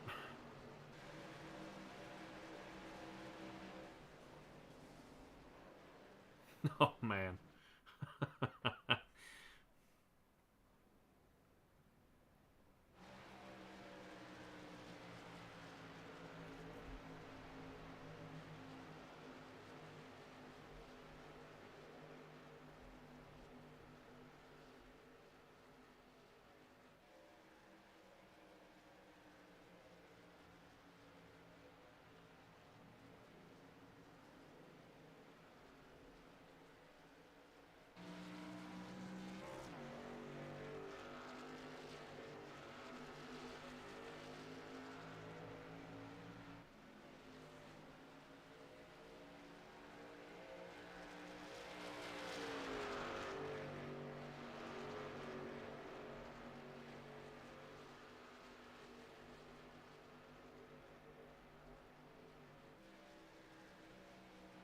That's actually somebody I don't see out here tonight. I believe is the number 19 at Brandon Ish Canyon. I do not see. There he is. Shows he's here, but I don't know if he's loaded up or if anything's going wrong with his Toyota right now. I am not seeing him out here on the track. Hopefully he's able to get loaded up and squared away back onto the track. There he is. He is alive. He is here. He has made it. Let's go ahead and talk to him. Brandon, you got a copy? Yeah, can you hear me? Yeah, bud. Man, sorry. What's going on, man? A little bit of a late start here, bud. Yeah, man. I just got done with a family meeting, so yeah, pretty much. All right. Well, I saw you loaded up, but not here in Discord, not out on the track yet. I would ask you how Texas is, but I know that's kind of a dumb question. You ain't turned a lap yet. What is your outlook on tonight? No, man. So I have, like I said, we usually sit back and we do practice sessions with the team and stuff, man. And I think that sorry, I'm getting adjusted. I think that tire wear is going to be a thing this season or this night. I think that it's going to come to who can save or who can withstand the track. It's going to be unique. I think this is going to be different than Charlotte. So the 1.5 mile here is different, and we'll see how it goes, man. Hopefully we can get some green flag runs in. That's what I'm hoping for. Yeah, definitely for sure. Especially tire wear is going to be a major factor. I think some people don't take into account the extra speed you get off the front stretch rather than the back stretch. And I think turn 1 and 2 are tripping up a lot of drivers I'm noticing here tonight. So I know the back of the field definitely still trying to figure out the parameters of their truck with this off week here. What other than, tire wear? I mean, is there anybody out there, who are your teammates and who we should be looking for to see that number 19 help you or them helping them to the front? Yeah, man. So Epsilon sprint reps, man. So everybody with the Epsilon sprint reps on it, that's where we're at with it. So it's gonna be me, Dwayne Simons, Jeremy, Jeremy Tate, and give me 1 second here. Sorry about that. Me, Jeremy Tate, Jacob Butcher, and Dwayne Simons. Thankful for Preston. And then, Preston's got, I think, Mike with him, his dad. So all 5 of us, man, we'll try to, or 6 of us, we're going to get together and work. All right, man. Well, I'm definitely excited to see how you guys were last time. If I remember right, one race you guys were green with almost a chrome lettering, and that looked pretty slick. Yeah, man. Well, I think it was last week we had it was Richmond. We had our or not last week, before last. It was Richmond, man. It was our home track. Our home track, it has we all went to King William High School, which the colors were black and gold. So I had Preston get us all black and gold trucks, and we had Virginia's for lovers on the front. Each one of us had something unique to their car. Me specifically, I had on the back of mine. It was a ribbon that had a friend of mine's sister that passed away a year ago to domestic violence. So that's kind of representing. I always try to throw something on our cars, or at least for me, I throw something on the truck that is representative of something personal. If you look on mine and Dwayne's truck, there should be it's really small. Wild Gosling is what you're looking for. It's WGR on the side, and it's a thing that me and my brother made to represent my grandfather. So it's always something special. Okay, I think I see it. Yeah, right there behind the rear tire. Yeah. Yep. Okay. Cool. All right, bud. Well, hopefully we find you at least top 5 here tonight. You've got a long way to go. Right now, sitting 13th in points. I know you gotta get some practicing down, but I don't want to hold you on too long. Especially practice one thing, during the week or whatnot. But practice out with these guys, man. It's a totally different animal. Yeah, for sure, man. I appreciate you, brother. All right, Brandon Ishkanian, great job tonight, bud. And I will send you back down. I believe it's to ESW, I believe. Yes, sir. All righty, bud. Right. Oh, one too early. Oh, he's going to be on my butt. Oh, God, here we go. There we go. All right. Yeah, so Jeremy Tate, Jacob Butcher, Dwayne Simons there are in the ESW team. Hopefully we'll see them get their way around here as well. Hopefully we'll be able to see Brandon Ishkanian fight his way toward the top. I know he's been having a little bit of trouble here so far. But another driver out there I want to see if I can have a chat with is actually Robert Lynch. Looks like he's rocking my logo there on the side, looking good. Normally he's actually driving around in a black truck, but seeing the amount of trouble he's been in lately, I can't blame him at all. Want to be neon, you gotta see me. I'm sick and tired of getting hit. But so far, so good for him here on the track. 4th fastest on the track. I know he was fighting his way during Richmond as well. Whole lot of trouble out of his car trying to get there. Got a little bit of fan cam here. So we're going around the track, so I'd like to ask him about what is on his truck here tonight. As well, let me see if I can get that drone out there.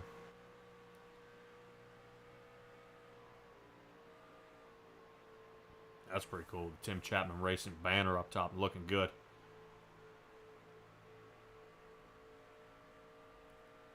Looking good out there, and seems everything is going excellent for Mr. Lynch. Let's see how Zach Chapman's doing. Oh, boy, Zach Chapman not doing too good right there in the 72. Hopefully he's able to turn that around here for the race here, ladies and gentlemen. A couple more minutes, and we should see him before too much longer. Let's see if I can have a chat with Zach Chapman here. Alrighty, Zach Chapman, you got a copy? Yeah, hey, what's going on? All right, man, dude. How does this compare to Richmond that you guys ran last couple weeks? Obviously, two-way different tracks, but same mentality as always. You just want to try to qualify up front and stay out of all the bad stuff. Just try to be there at the end. All right, well, 3rd fastest on the track right now. 2nd place finish last time, but here we are, kind of coming to another impasse. What do we do? What are you kind of changing here to kind of work your way up the points ladder? I'm just, I need a lot to happen. I've been in a couple races this year, almost won one of them, and I've gotten wrecked within 5 to go in like 3 of the races. So just got to try to stay clean and be there at the end. All right, man. Well, right now, not saying you're too far behind, but you are sitting there in 10th position with 3:32. Got a long way to go, but But consistency. So if you can get your butt up there into the podium position, man, you should be doing well. Some of these guys have been telling me they've been having a little bit of trouble on the track between 1 and 2. How's it feeling for you here so far? Pretty good. You just definitely don't want to overdrive entry, or you're going to get loose in the middle of the corner. So, I mean, it's just all about playing baby to the throttle on entry and being nice to the tires in the long run. Alrighty, well, definitely nice tires to the long run. Hopefully for some long run racing tonight. Man, dude, go ahead and give me a shout outs because I think you got qualifying coming up here. Shout out to you. We appreciate all that you do, man. It sounds great. Love going back and listening to the broadcast. As always, shout out to Roger. He's a busy man with all this stuff. I know it's not easy to do, especially with doing all that charity weeks. So I appreciate all the thought he puts into this. And last but not least, my dad for sponsoring this. Well, and actually my wife too. She lets me do this stuff all the time. Yes, thank you to the wife. All right, Mr. Chapman, I will let you go, bud. Try to see if you can bring it home in victory lane here tonight. Yeah, appreciate it, man. Hopefully I talk to you again. Alrighty. We'll see how he gets, how he does here. Keep an eye on him. You got way to go, though.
As we see a couple of these guys hammering some pretty solid times here.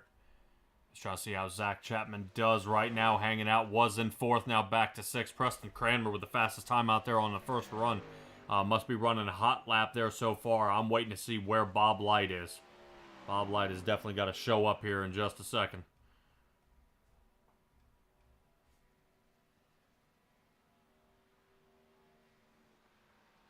Alright, that puts Zach Chapman back onto the pole, but can he hold it? A lot of guys dicing it up here. 20 on the board so far. Bob Light is on the track. Last race winner there at Richmond. Let's see if he can get anything done for us here. And that 77 Toyota, what has he got for us? Brandon Ishcanyon, we talked to him as well with a 30-second flat time.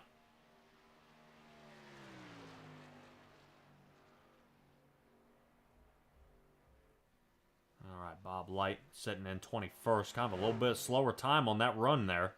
He was one of the faster guys there in practice. This is qualifying now, so let's see what we got.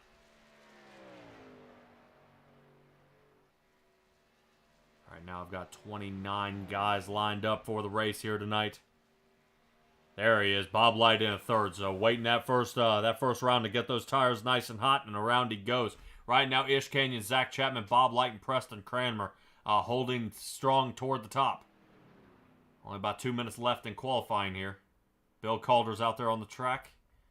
He nailed a 24th position, and that may go ahead and round it up for some of these drivers here, not going ahead and returning back for the piece. So, like I said, back to where we were. Texas Motor Speedway, it is 50 laps to have it done, which 50% fuel and limited tires. They will also have 2 faster pairs as well. So watch out for that. Cold night. Very cold night here in Texas. 69 degrees on that on the track. So keep your eyes on that. That is going to be absolutely crucial here for what we have in store.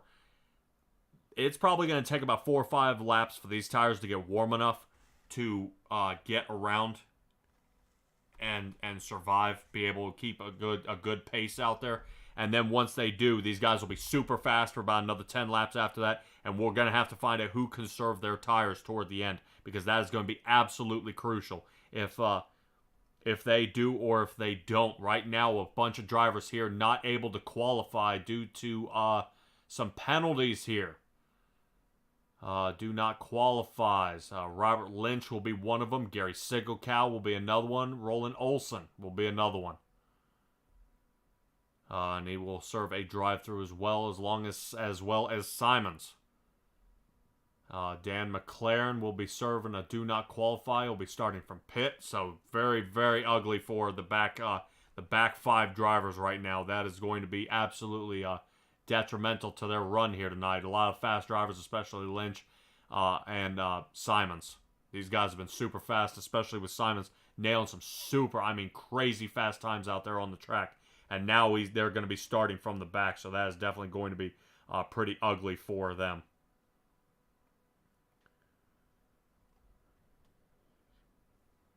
As we are rounding it out, guys, getting onto the track at this point, let's have a little peek at who is getting lined up.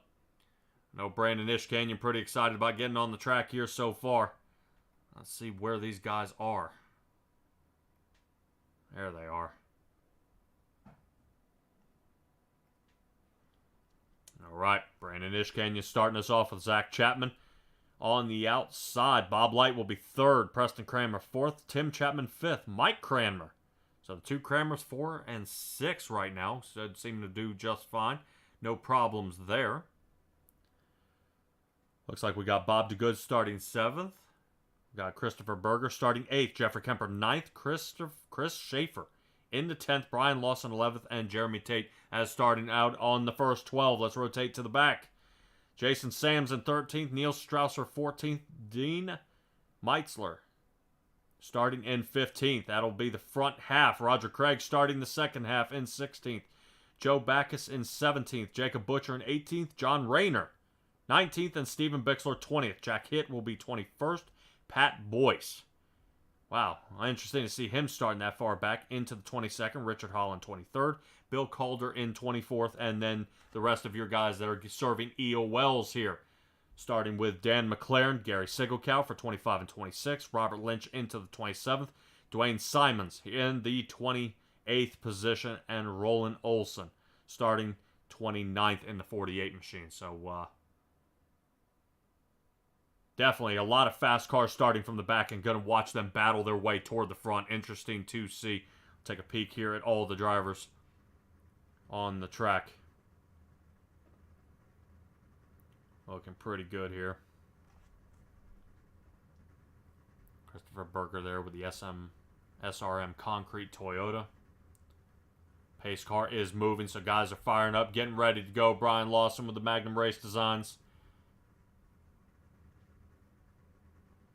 Neil Strausser, Miller Genuine Draft. Looks like adrenaline there on Jason Sams. Hopefully Jason Sams is able to turn around. That 911 car has been unfortunately getting mashed to pieces there. Hopefully he is able to kind of turn it around here.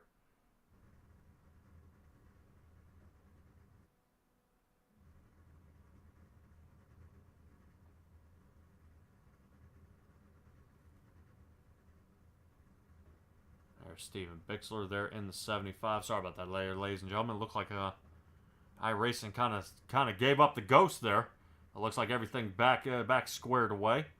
There's Pat Boyce, another salty dog. Stephen Bixler up the way as well in 20th position. Here's Bill Calder. Salty Dogs is kind of toward the back here a little bit. We'll see what they got for us. Simons, another Epsilon rep, starting in the back. Roland Olson, there's another one. And Dan McLaren with Spartan Racing.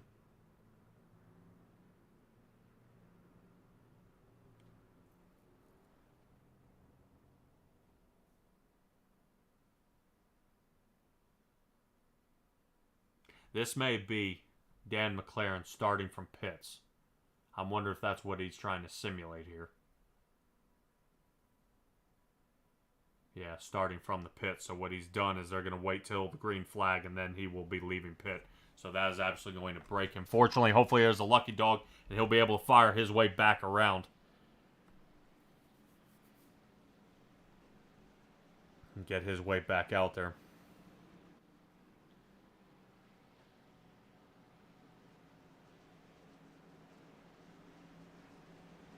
Guys on the track getting ready. Brandon Ishkanyan, Zach Chapman starting in the front row. These guys have started next to each other many, many times. Bob Light with Preston Kramer there. And also it looks like Tim Chapman and Mike Kramer battling it out here into the third row. Definitely interesting to see. I'm interested to see. I know Gary Sigelkow. I've been watching him in the 25 machine. He's been getting a lot better there in the dirt. I know he's been spending a lot of time with Isaac Salas. And I'm interested to see if he's getting better here in the asphalt. I know he's been kind of battling pretty hard out there, trying to put a lot of practice time in. But tonight will be the night where we're going to find out how well he's doing here in the asphalt. I know he did pretty well as well in the dirt track bank. So Gary Sigelkow, shout out to you, bud. Great job. So we'll see how you do here tonight. Here in the Tim Chapman Racing NASCAR Pickup Cup, Texas Motor Speedway, 50 laps. So I think biggest thing is going to be everybody getting a solid feel out here of what they're going to do. They've got to remain calm. They've got to stay up here toward the front and just kind of maintain. The key is not to push it too hard, but green flag is out. Brandon Ishkanyan will take us to our first green flag of the night. That tunnel turn going there on the front stretch is being kind of negotiated by a lot of drivers here in the middle of the pack. But we're going to stay up front, see if Zach Chapman's going to go ahead and put a little more pressure on to Brandon Ishkanyan, and he does. Outside line is conquering right now and commanding so far in the front. The 72 machine making it happen there on outside of the 19. But like we were talked to Brandon and Zach both before, we've talked to both these guys. Actually, we've talked to the top three. So really good idea to for us to talk to them before the race is to actually get their insight on what we are looking to see for the rest of the race. But I believe Mr. Bob DeGood, something has happened to his machine, and we're going to go ahead and take a look at it, which unfortunately is going to bring out our first caution here.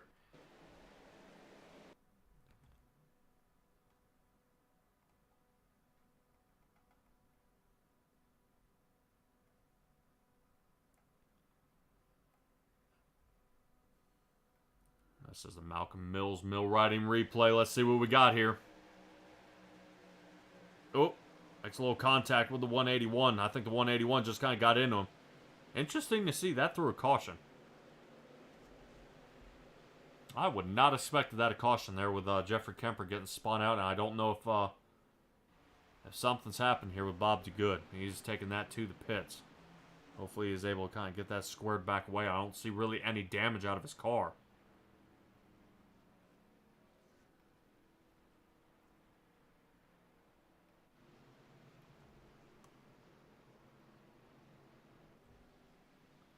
Jeffrey Kemper definitely taking a peek there. Let's see if we can get that drone out there and take a peek at that front of his car. No, front drone, where are you going? There we go. Yeah, it doesn't look like any damage to the front of this Toyota machine here.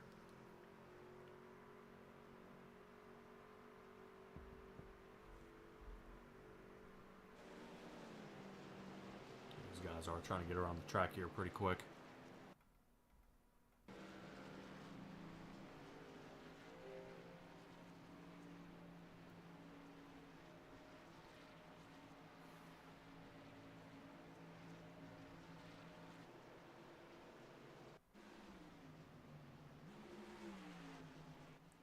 There we go.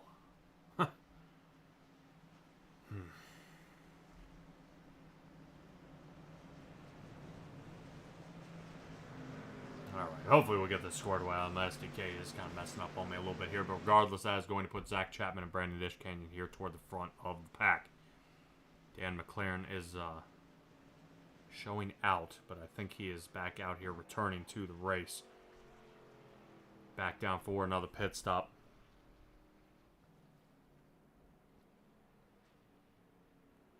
Like I said, one of those top drivers out there we see getting going here. Starting from the pits, it will put him a lap down. But he has gone ahead and he should be back on the lead lap, I believe. Mr. Bob DeGood is out of the race. Our first casualty of the race.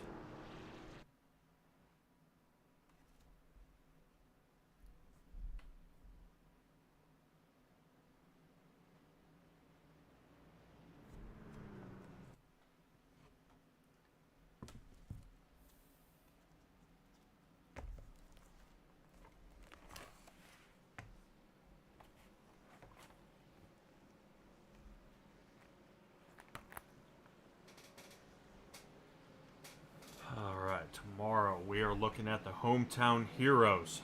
These guys will be lining up here. We'll see what they have for us next week coming up. It's going to be pretty good for them. I believe Travis Piercefield should be the beginning of that one. Those guys will be running next week or tomorrow at Lucas Oil Speedway, I believe, for the 305s, the 360s, and the 358 big block modifieds.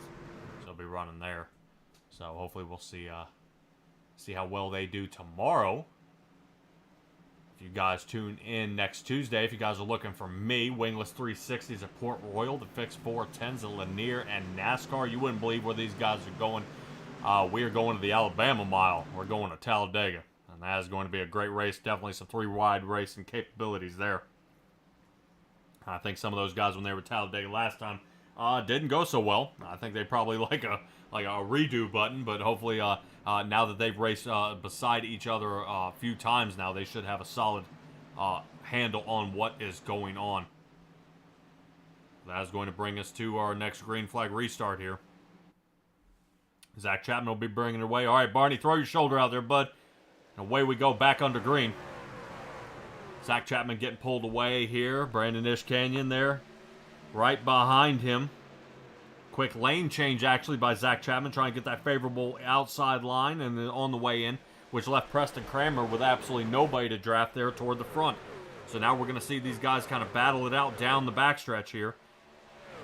Zach Chapman trying his way around, no problem, seeming to get some decent separation, about 0.3 of a gap. But we talked before about what we're going to be looking at per tire wear. Has he burning them up too soon? Well, a couple caution flag laps, that shouldn't be a problem. But we already got Ishkanyan into the wall. Oh, boy.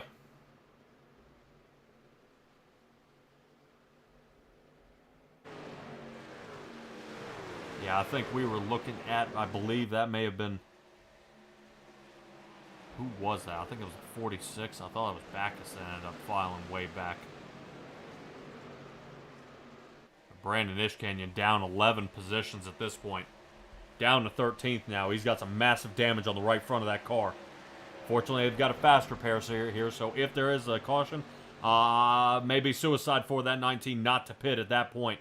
But now we got a super slow car, start in the front. Now he's back down to 17th.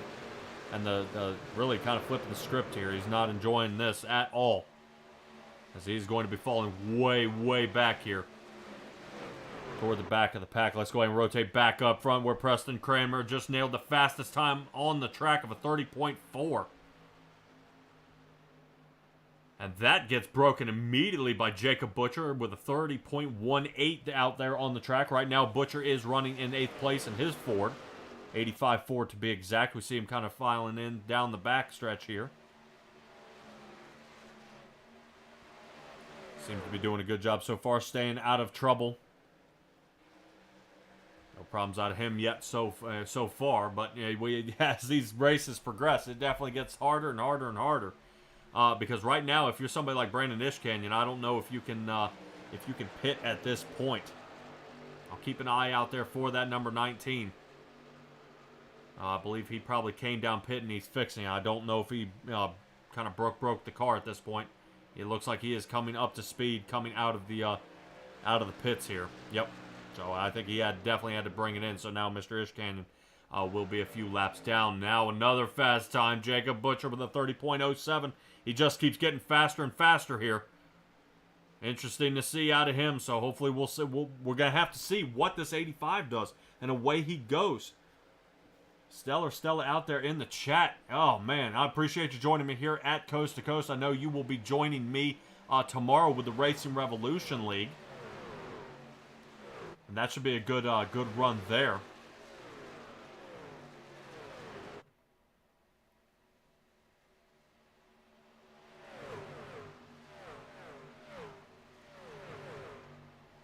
Two Chapmans, two Cranmers. You're feeling very confused. How in the world do you keep them straight? It's just, it's difficult. It's not too bad. I mean, Zach Chapman in the 72, and Tim Chapman in the 37. So I almost flipped the numbers back and forth. As Preston Cranmer, one of the Cranmers with the 07 up front, and then just turn it around. Now you got the 70 of Mike Cranmer.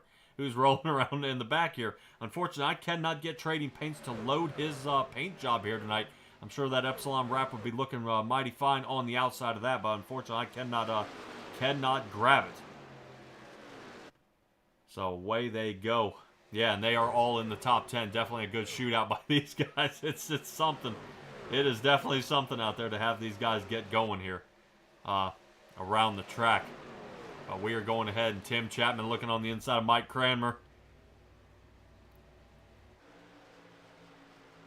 Dialed it back there. Preston Cranmer leading in the race right now. And like I said, we talked to him before, and Preston Cranmer said he needed to take it easy on those tires. But right now, he is not. He's got the hammer down. Really, they've only got about 10 green flag laps on him at this point. And they're still pushing their way around to get this one away.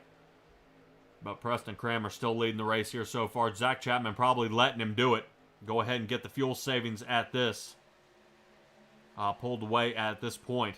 But we are back under caution. Yellow flag is out.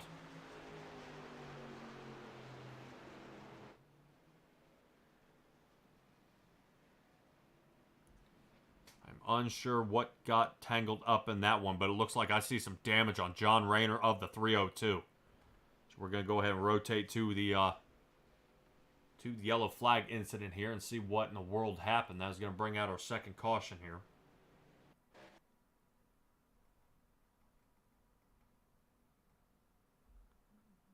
All right, let's go straight up top. Let's take a look here at John Rayner. Oh, Gary Segelkow. Oh, no. Yeah, I guess it just got way loose on him. Kind of took him around the rest of the track. Unfortunately, Gary Segelkow gets a lot of damage from that as well. No fault of his. And talking with Isaac Salas, they've been telling Gary to, you ain't got to be the fastest on the track, just hit your marks. And unfortunately, he's been hitting his marks, and he just got caught up in a kind of a bit of a pickle here. I'm sure Gary Segelkow will probably be bringing it down pit road at this point. Definitely not what you want to see this early into the race. Fortunately, like I said, there are two faster pairs, so these guys will be able to survive and continue going on around. Whoa, look out.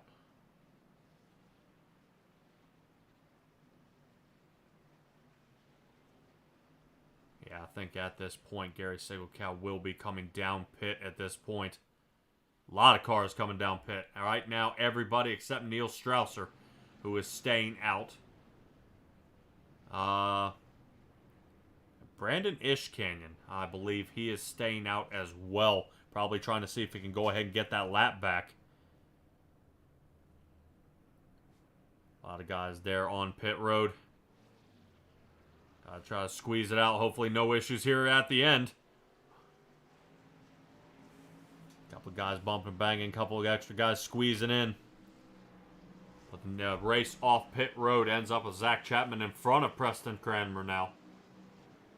With a fast pit time, it looked like Zach Chapman beat him by 3/4 of a second.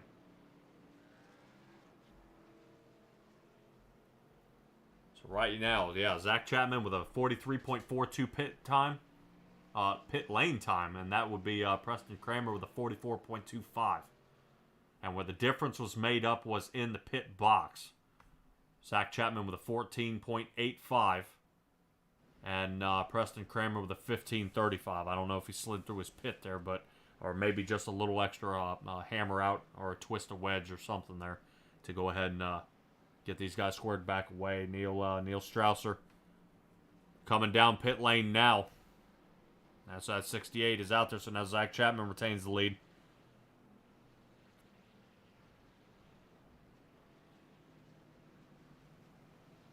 I believe Olsen,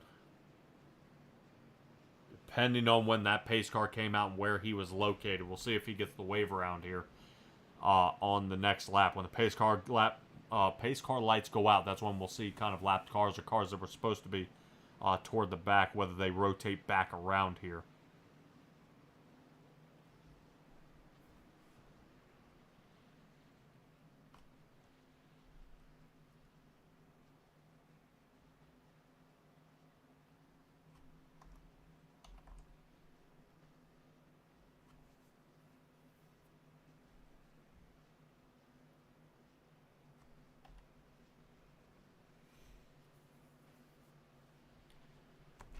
Nice little look there by Dean Meitzler. He's up 4 positions up so far, into the 11th.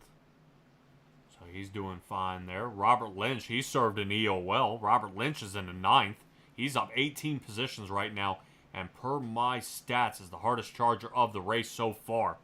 So coming all the way back from about 3rd to last place, fought his way into 9th, broken into the top 10.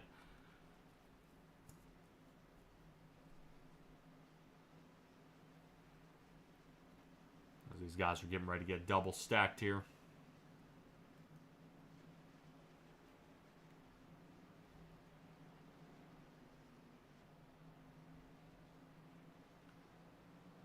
Pace car lights should be out. 48 car to pass. So he should get the wave around and away he goes. So the 48 machine will rotate back to the back if I'm not mistaken. That should put him back onto the lead lap. And all 27 cars that are still on the track and alive are on the lead lap. Looks like Joe Backus may be out of the race, and Mr. Bob DeGood are out of the race as well. Roger Craig up to the 13th position. He seems to be doing fine there so far. Definitely a tough job for him, especially playing race control and driving at the same time in that 747. But he's getting it done.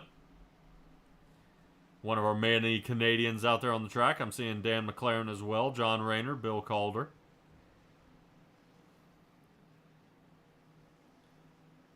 Definitely great to see these guys from the Great White North coming down here and racing at Texas. A lot warmer down there than it is up there at this point. But we are about to come back under green. Pace car. Ford Mustang pace car is off the track. Away we go. Here we go. Barney, get ready. Waving the green flag, and away we go. Zach Chapman taking it away here. Preston Kramer toward the outside. But will Preston Kramer, since he is on that outside line, enjoy that spot? Go ahead and get these tires warmed up after a solid pit stall time. Going to go ahead and work his way around, but Bob Light striking while the iron is hot. Knows on those fresh tires he's got to make his move now and pretty soon, but it looks like his car loosens up on him. On turn exit a little bit, does a good job and checks out. Instead goes ahead and hangs back there just a little bit to go ahead and let Preston Kramer go by, and he'll live to fight another day. Right now, that goes ahead and shuffles our field just a little bit. That puts Zach Chapman, Preston Kramer, Bob Light 1, 2, and 3. Christopher Berger and his Toyota in 4th. Jacob Butcher, we've been talking about how fast he's been putting down lap time so far. Slid up into the 5th position after a solid pit time. Tim Chapman and Jason Sam, 6 and 7. Jeremy Tate starting 8th. Dan McLaren, he started back there as well with a lap starting from pit. Figure that. I mean, he started from pit in the back of the field. Now he's fought his way back into 9th, up 16 positions with Dean Meitzler there into the 10th. Robert Lynch is dialed back, falling back to the 12th position, but I'm sure we'll see him back up front in no time. Good battle here for the lead. Zach Chapman on the outside. Preston Kramer trying to squeeze him up a little higher into that turn than Zach Chapman would like, but watch the favorable outside line. It's going to be a lot more easier on those tires and have a lot more carrying speed on the way out. But here's where it doesn't pay off, is that tunnel turn here on the front stretch. So Preston Kramer will get the more aggressive line there toward the outside, and Bob Light knows exactly what to do. Decides not to actually follow behind the 72 here as we are back under caution. Zach Chapman is going to take us to that. And I believe our beloved number 25 of Gary Sigelkow may be tangled up in this one. That is going to bring us to another caution replay here. Brought to you by Simtrax Broadcasting and the Malcolm Mill Riding. See what these guys got for us. Gary Sigelkow. Oh, connected with the 48 there. So Roland Olson.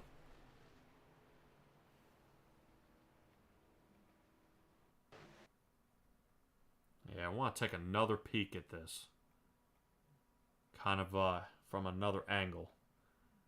Let's try to see what happens here.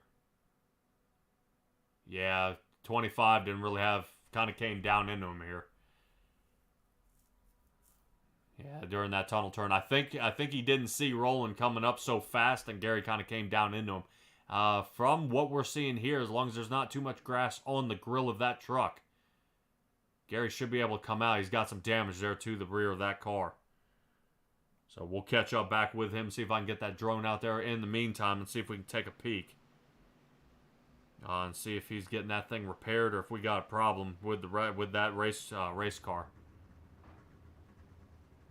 Right now, I am showing Gary down pit road, and it looks like he's getting that thing squared away. He's got to score it out pretty quick. Otherwise, he's going to be in big trouble when it comes to that pace car. Let's take a look at where that pace car is.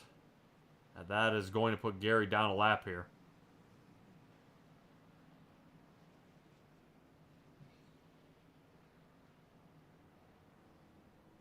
Dang, that kind of bites. So now that is going to put Gary Sigel-Cow down a lap here.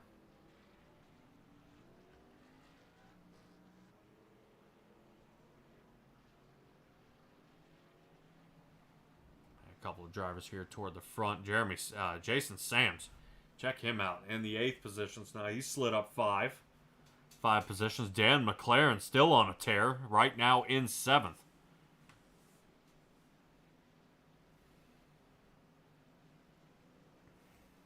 So a good plethora of cars out there so far. Taking a look at the makes and models out there right now. More Chevys in the top 10. Hanging out so far. Chevy and Toyota's making it happen. Bob Light looking to see if he can get his Toyota back into winner's circle after the last race he had. Definitely put on a clinic there at Richmond. It was a good race. Couple of cautions there. Smaller track. They seem to race a little bit better. Once we get to these bigger ones, they start piling up.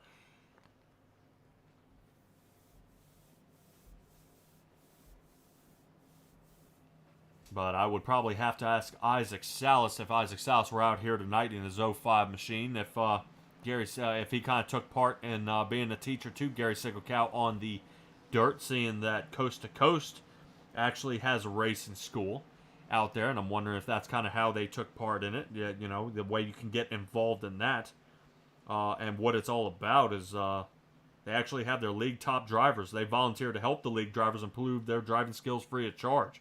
So they'll be offering help on various skill sets such as qualifying, driving lines, driver awareness, and some setup advice. So once again, like I said, if you go to c2crl.com, you can pretty much find everything. You know, you can find the standings these guys are running. You can find what nights everybody's running, who's broadcasting those nights, and what, you know, absolutely everything that we have going on there is on c2crl.com. So you'll be, like I said, you can find everything there and what we've got coming up tomorrow when Marty Zakala's on, when Travis Piercefield's on, when I'm in here, and really what everybody has to allow as well coming up as well. I believe Joe Halter, I think he's a Friday night guy. And see what he has out there as well. So out there in the chat, seeing it's kind of stalling out on me here, guys. Talk to me. This is starting to really boil down. We're already halfway through the race. Got a few guys out here, you know, they're showing some promise. And they'll be able to go ahead and get this kind of wrap this one up here.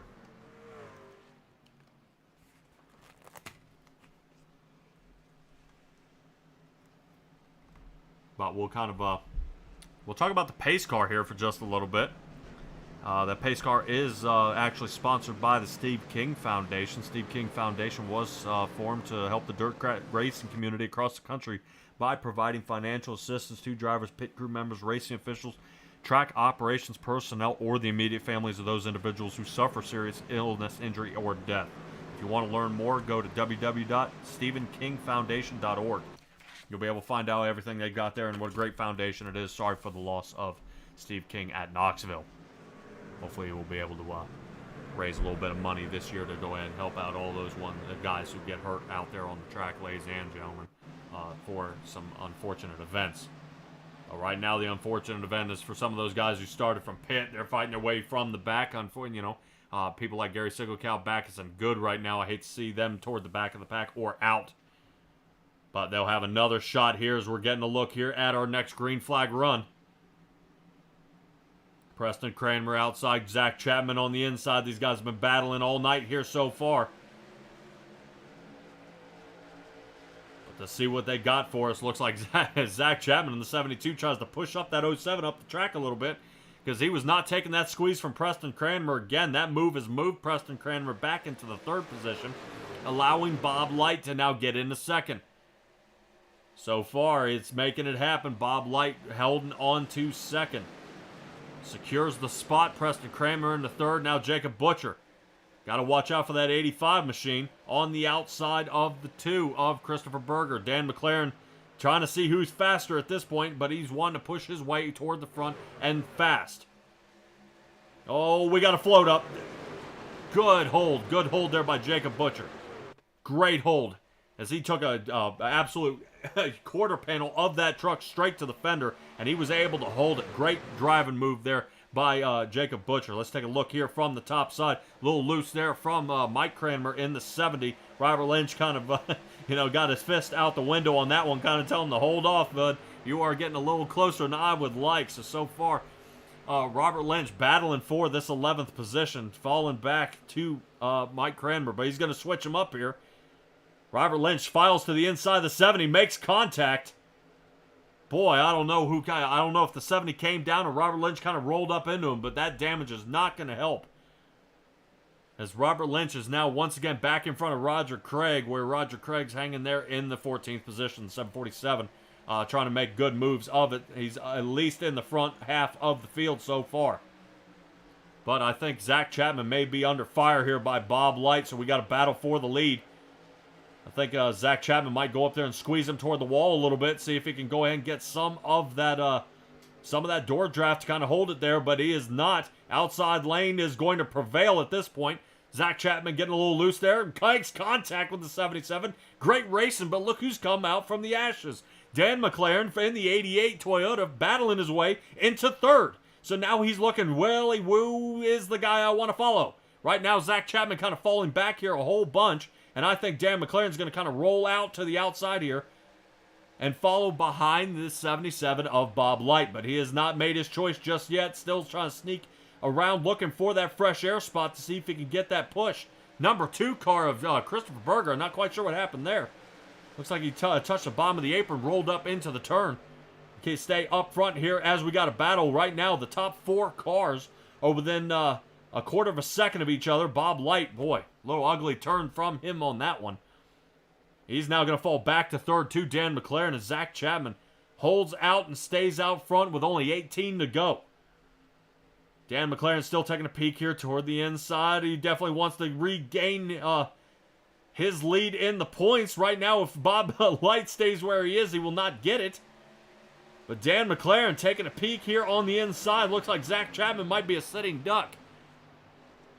Dan McLaren gets it and now checks up way into that turn, not allowing Bob Light to get anything on it. Bob Light has to kind of let up and drop back to the back. And that's what we've been talking about here so far, ladies and gentlemen, is really what we're seeing on the track. This inside line, yes, may be fast for a while, but they are starting to really wear these tires out, and how long will they hold out? As right now, in the lead is Dan McLaren. He has gone ahead and taken it from him, but not so easy. Still having a battle there with Zach Chapman, but he finally gets it. Zach Chapman triangulates the turn, drops down toward the bottom, and now slides it to the inside. So Dan McLaren getting a mirror full of him, not just the rear view. The left side now, as Zach Chapman has dove back down to the bottom. But will he get the same medicine he just dished out to Dan McLaren here? He's going to have to rotate and stop him, and he does. Zach Chapman able to lead another lap, but boy, he's going to be really hot and sweaty after this one. 15 laps to go. If he's going to keep battling like that, these guys are really going to be worn out by the end of this one. But something's going on with Bob Light here. He's falling back something fierce. I don't know if tire wear is starting to kind of set in. These guys all pit back on lap 16. Fuel mileage should make it. But Preston Cranmer slid into the third position here. And they're surviving. Great battle for the lead up here, by the way. Those guys really gave it a good shot. I do not count Dan McLaren out yet. I think Dan McLaren's kind of setting Zach Chapman up. And really, it's interesting to see how these guys separated by less than a tenth of a second here, heading down the backstretch, what they've got in store for us.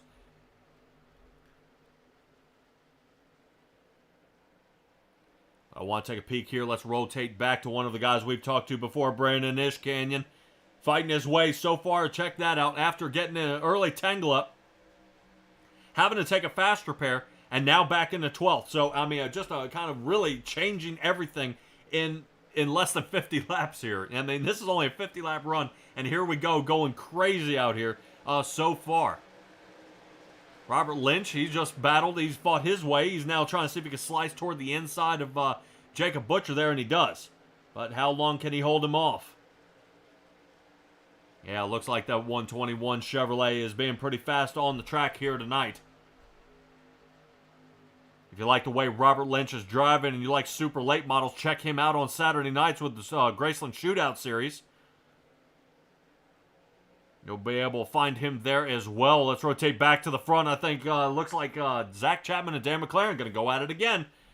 And I think that's it. Dan McLaren in the 88 trying to fire around the outside here. But can Zach Chapman's Chevrolet make it happen? Fast times on the track here so far. But not fast enough as Zach Chapman gets it done. It's starting to look like Dan McLaren may have burned up his tires here. Fighting his way toward the front. A solid pit stall time. If we go back under caution, may be something to see. But these two are racing side by side, and there we go again. This looks a lot like that race in Michigan, and they're not going to be happy if that kind of driving keeps up. We had a chat with Dan McLaren last time that happened, and he said he was sorry to Zach Chapman. Now we'll have to kind of roll back and see what happened on that one.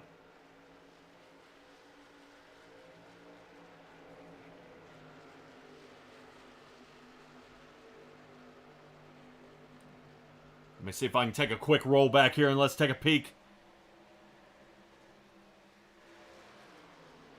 Yeah, I'm not sure. Let me roll it back just real quick here, ladies and gentlemen. Let's take another shot at this. I want to see if anything happened. Whoop. Yeah, it looked like Zach Chapman came down just a little bit and may have bucked his car there a little bit. Let's get back live and see if Tim and Zach Chapman can run him down. But if I'm not mistaken, Dan McLaren has come down into pits. So everybody's assuming we have another pit stop on our hands. Right now, Zach and Tim Chapman, right now 1 and 2. Bob Light is falling back to the 4th. I bet you he's praying for a new set of tires at this point. And we'll see if we can stretch the legs out on this. Some of those guys who have pitted a little bit later. Speaking of later, I'm talking Brandon Ishkanyon here in the 19 Toyota. He's sitting in 7th place. He last pit on lap 24. He may have enough fuel to make it to the end. If that is the case. And if it is, he may be the biggest upset here so far. But we've got guys pitting at this point. Zach Chapman coming in. Yeah, it looks like Robert Lynch is on his way down. A lot of drivers, but Bob Light stays out. So right now, Bob Light, Preston Cranmer, Brandon Ishkanyon. The two guys in front of Ishkanyon here in the 19, last pit on lap 16. The rest of these guys are coming in. Chris Schaefer last pit on lap 26. He's sitting 5th right now. And Jeffrey Kemper pit on lap 24, sitting 6th. So if Brandon Ishkanyon has enough fuel to make it to the end, this is going to be absolutely amazing. Is going from front to back and then back up to the front. But Brandon Ishkanyon now has the lead, 6 to go. Does Brandon Ishkanyon have enough fuel to make it to the end here? This is going to be absolutely amazing out of that 19 machine. If he can get it done. Battling around a little bit of lap traffic that is already gone down pit. 37 machine, last pit on 43. He only had about a 6-second pit stall time, so I think he stopped, went, got fuel, and left. No tires. So right now, these guys are about even on the amount of tires or tire wear that they have at this point. The 19 of Brandon Ishkanyon might just do it. I'm on the edge of my seat at this point, ladies and gentlemen. I don't know if you are, but right now the 19 may go ahead and get it done here, as he is already holding out front. 1 second, almost 1.25 seconds right now off Chris Schaefer's bumper here, as the 23 is happy to be up here at least in the top 3. And Jeffrey Kemper, we saw, got tangled up there in an earlier bang-up accident. We saw him get touched, but right now, Bob Light, look at that. Shows you what a pit stop time can do. He had a 9-second pit stop. If I were to guess with a pit stall time like that, we at least got right side tires. And if he got right side tires, he's going to at least have the speed he needs to get around these turns. But the trucks are very difficult to handle, taking to only one sides. That left rear is very dependent on holding around that turn and can let go at any time, rotating this truck around. So the way Bob Light drives, he should be A-OK and be able to stay out there. But right now he's sitting still once again. Even with pit time, he is still out here in the 8th position, and behind him is McLaren. And McLaren has a long way to make up to catch up to Mr. Light there. I think he's got about almost 2 seconds to catch him. But Dan McLaren took tires. And imagine that. Brandon Ishkanyon is coming down pit road right now. He has got to hammer in fuel and get back out there as absolutely fast as possible without speeding down pit road. This is going to be huge. Chris Schaefer is taking the lead here with only 2 to go, and I don't think Ishkanyon had enough. Chris Schaefer, last pit on 26. 2 laps after Ishkanyon. Now, I don't know if he can hold out, but the final lap, white flag is out, and he may be able to do it. If he does, he's going to be coasting to the line. He's got a comfortable 4-second lead here. Does Chris Schaefer have enough fuel?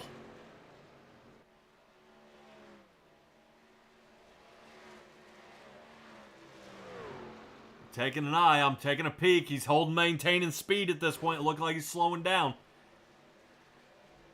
And he's going to bring home the win. He does it. Chris Schaefer brings home the win here at Texas. Jeffrey Kemper, here he comes into the second. And Roland Olson, the 48, who got out in a couple tangle-ups here tonight, is going to be earning himself a dog bone as he has placed the top 3 and into 26. 26 positions he came up.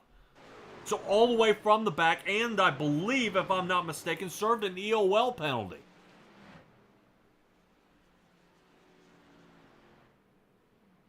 Yes, he had a drive through the pits, an EOL penalty, and came back and nailed a 3rd place finish. 2 Chevrolets and a Toyota, 1, 2, and 3. Great racing by all these guys out here. Bob Light just barely misses a top 5 finish.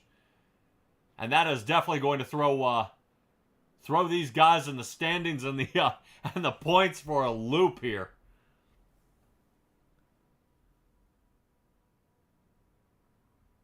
Great job by these 3 drivers right here. I have got to ask Chris Schaefer how much fuel he had left in that tank, because that was close. That was very, very, very close.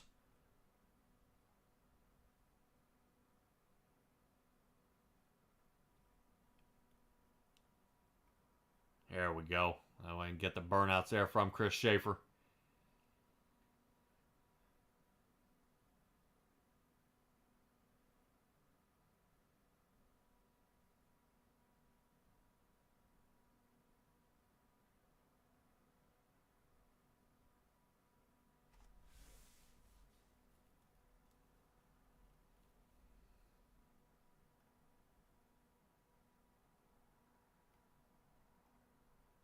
See if I can go ahead and collect some of these guys up into the waiting room here. Let's see if we can get them collected up. Definitely hard guys to run down for sure.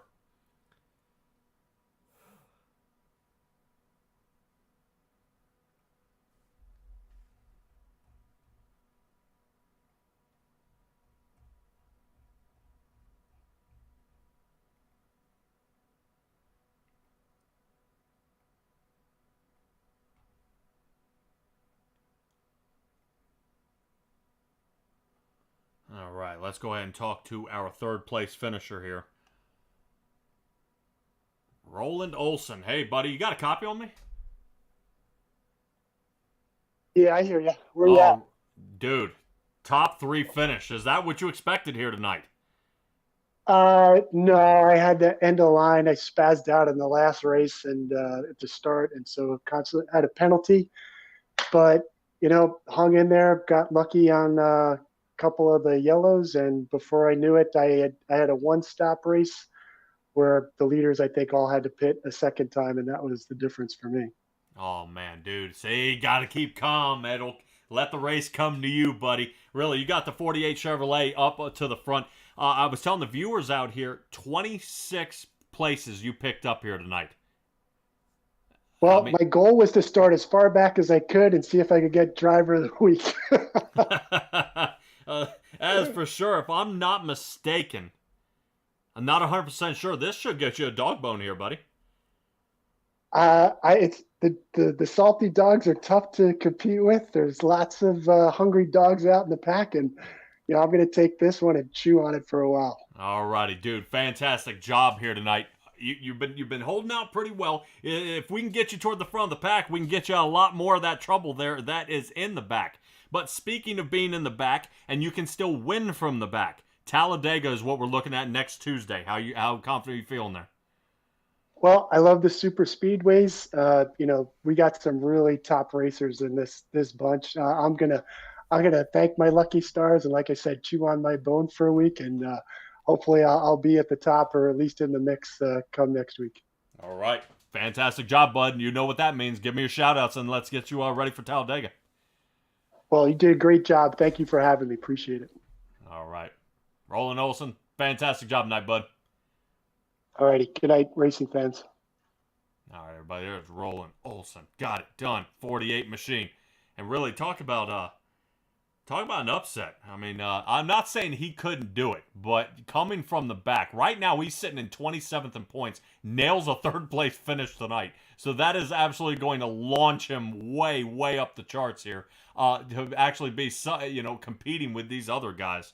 I mean, that is just beautiful. I love to see it. But that goes ahead and rotates us to Jeffrey Kemper in the 181. Jeffrey Kemper, do you have a copy on me here, bud? I'm on, Jeffrey. Talk to me here, bud. Check, 1, 2. Oh, no. Fix it. Turn your mic on. You're muted. Talk to me.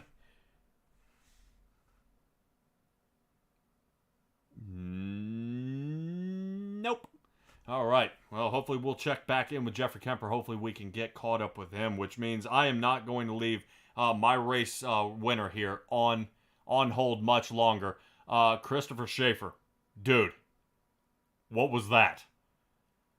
A little bit of pit strategy there. When that caution came out, I seen where we were at, and I came in and topped off when we were coming on the 1 to green just to make sure.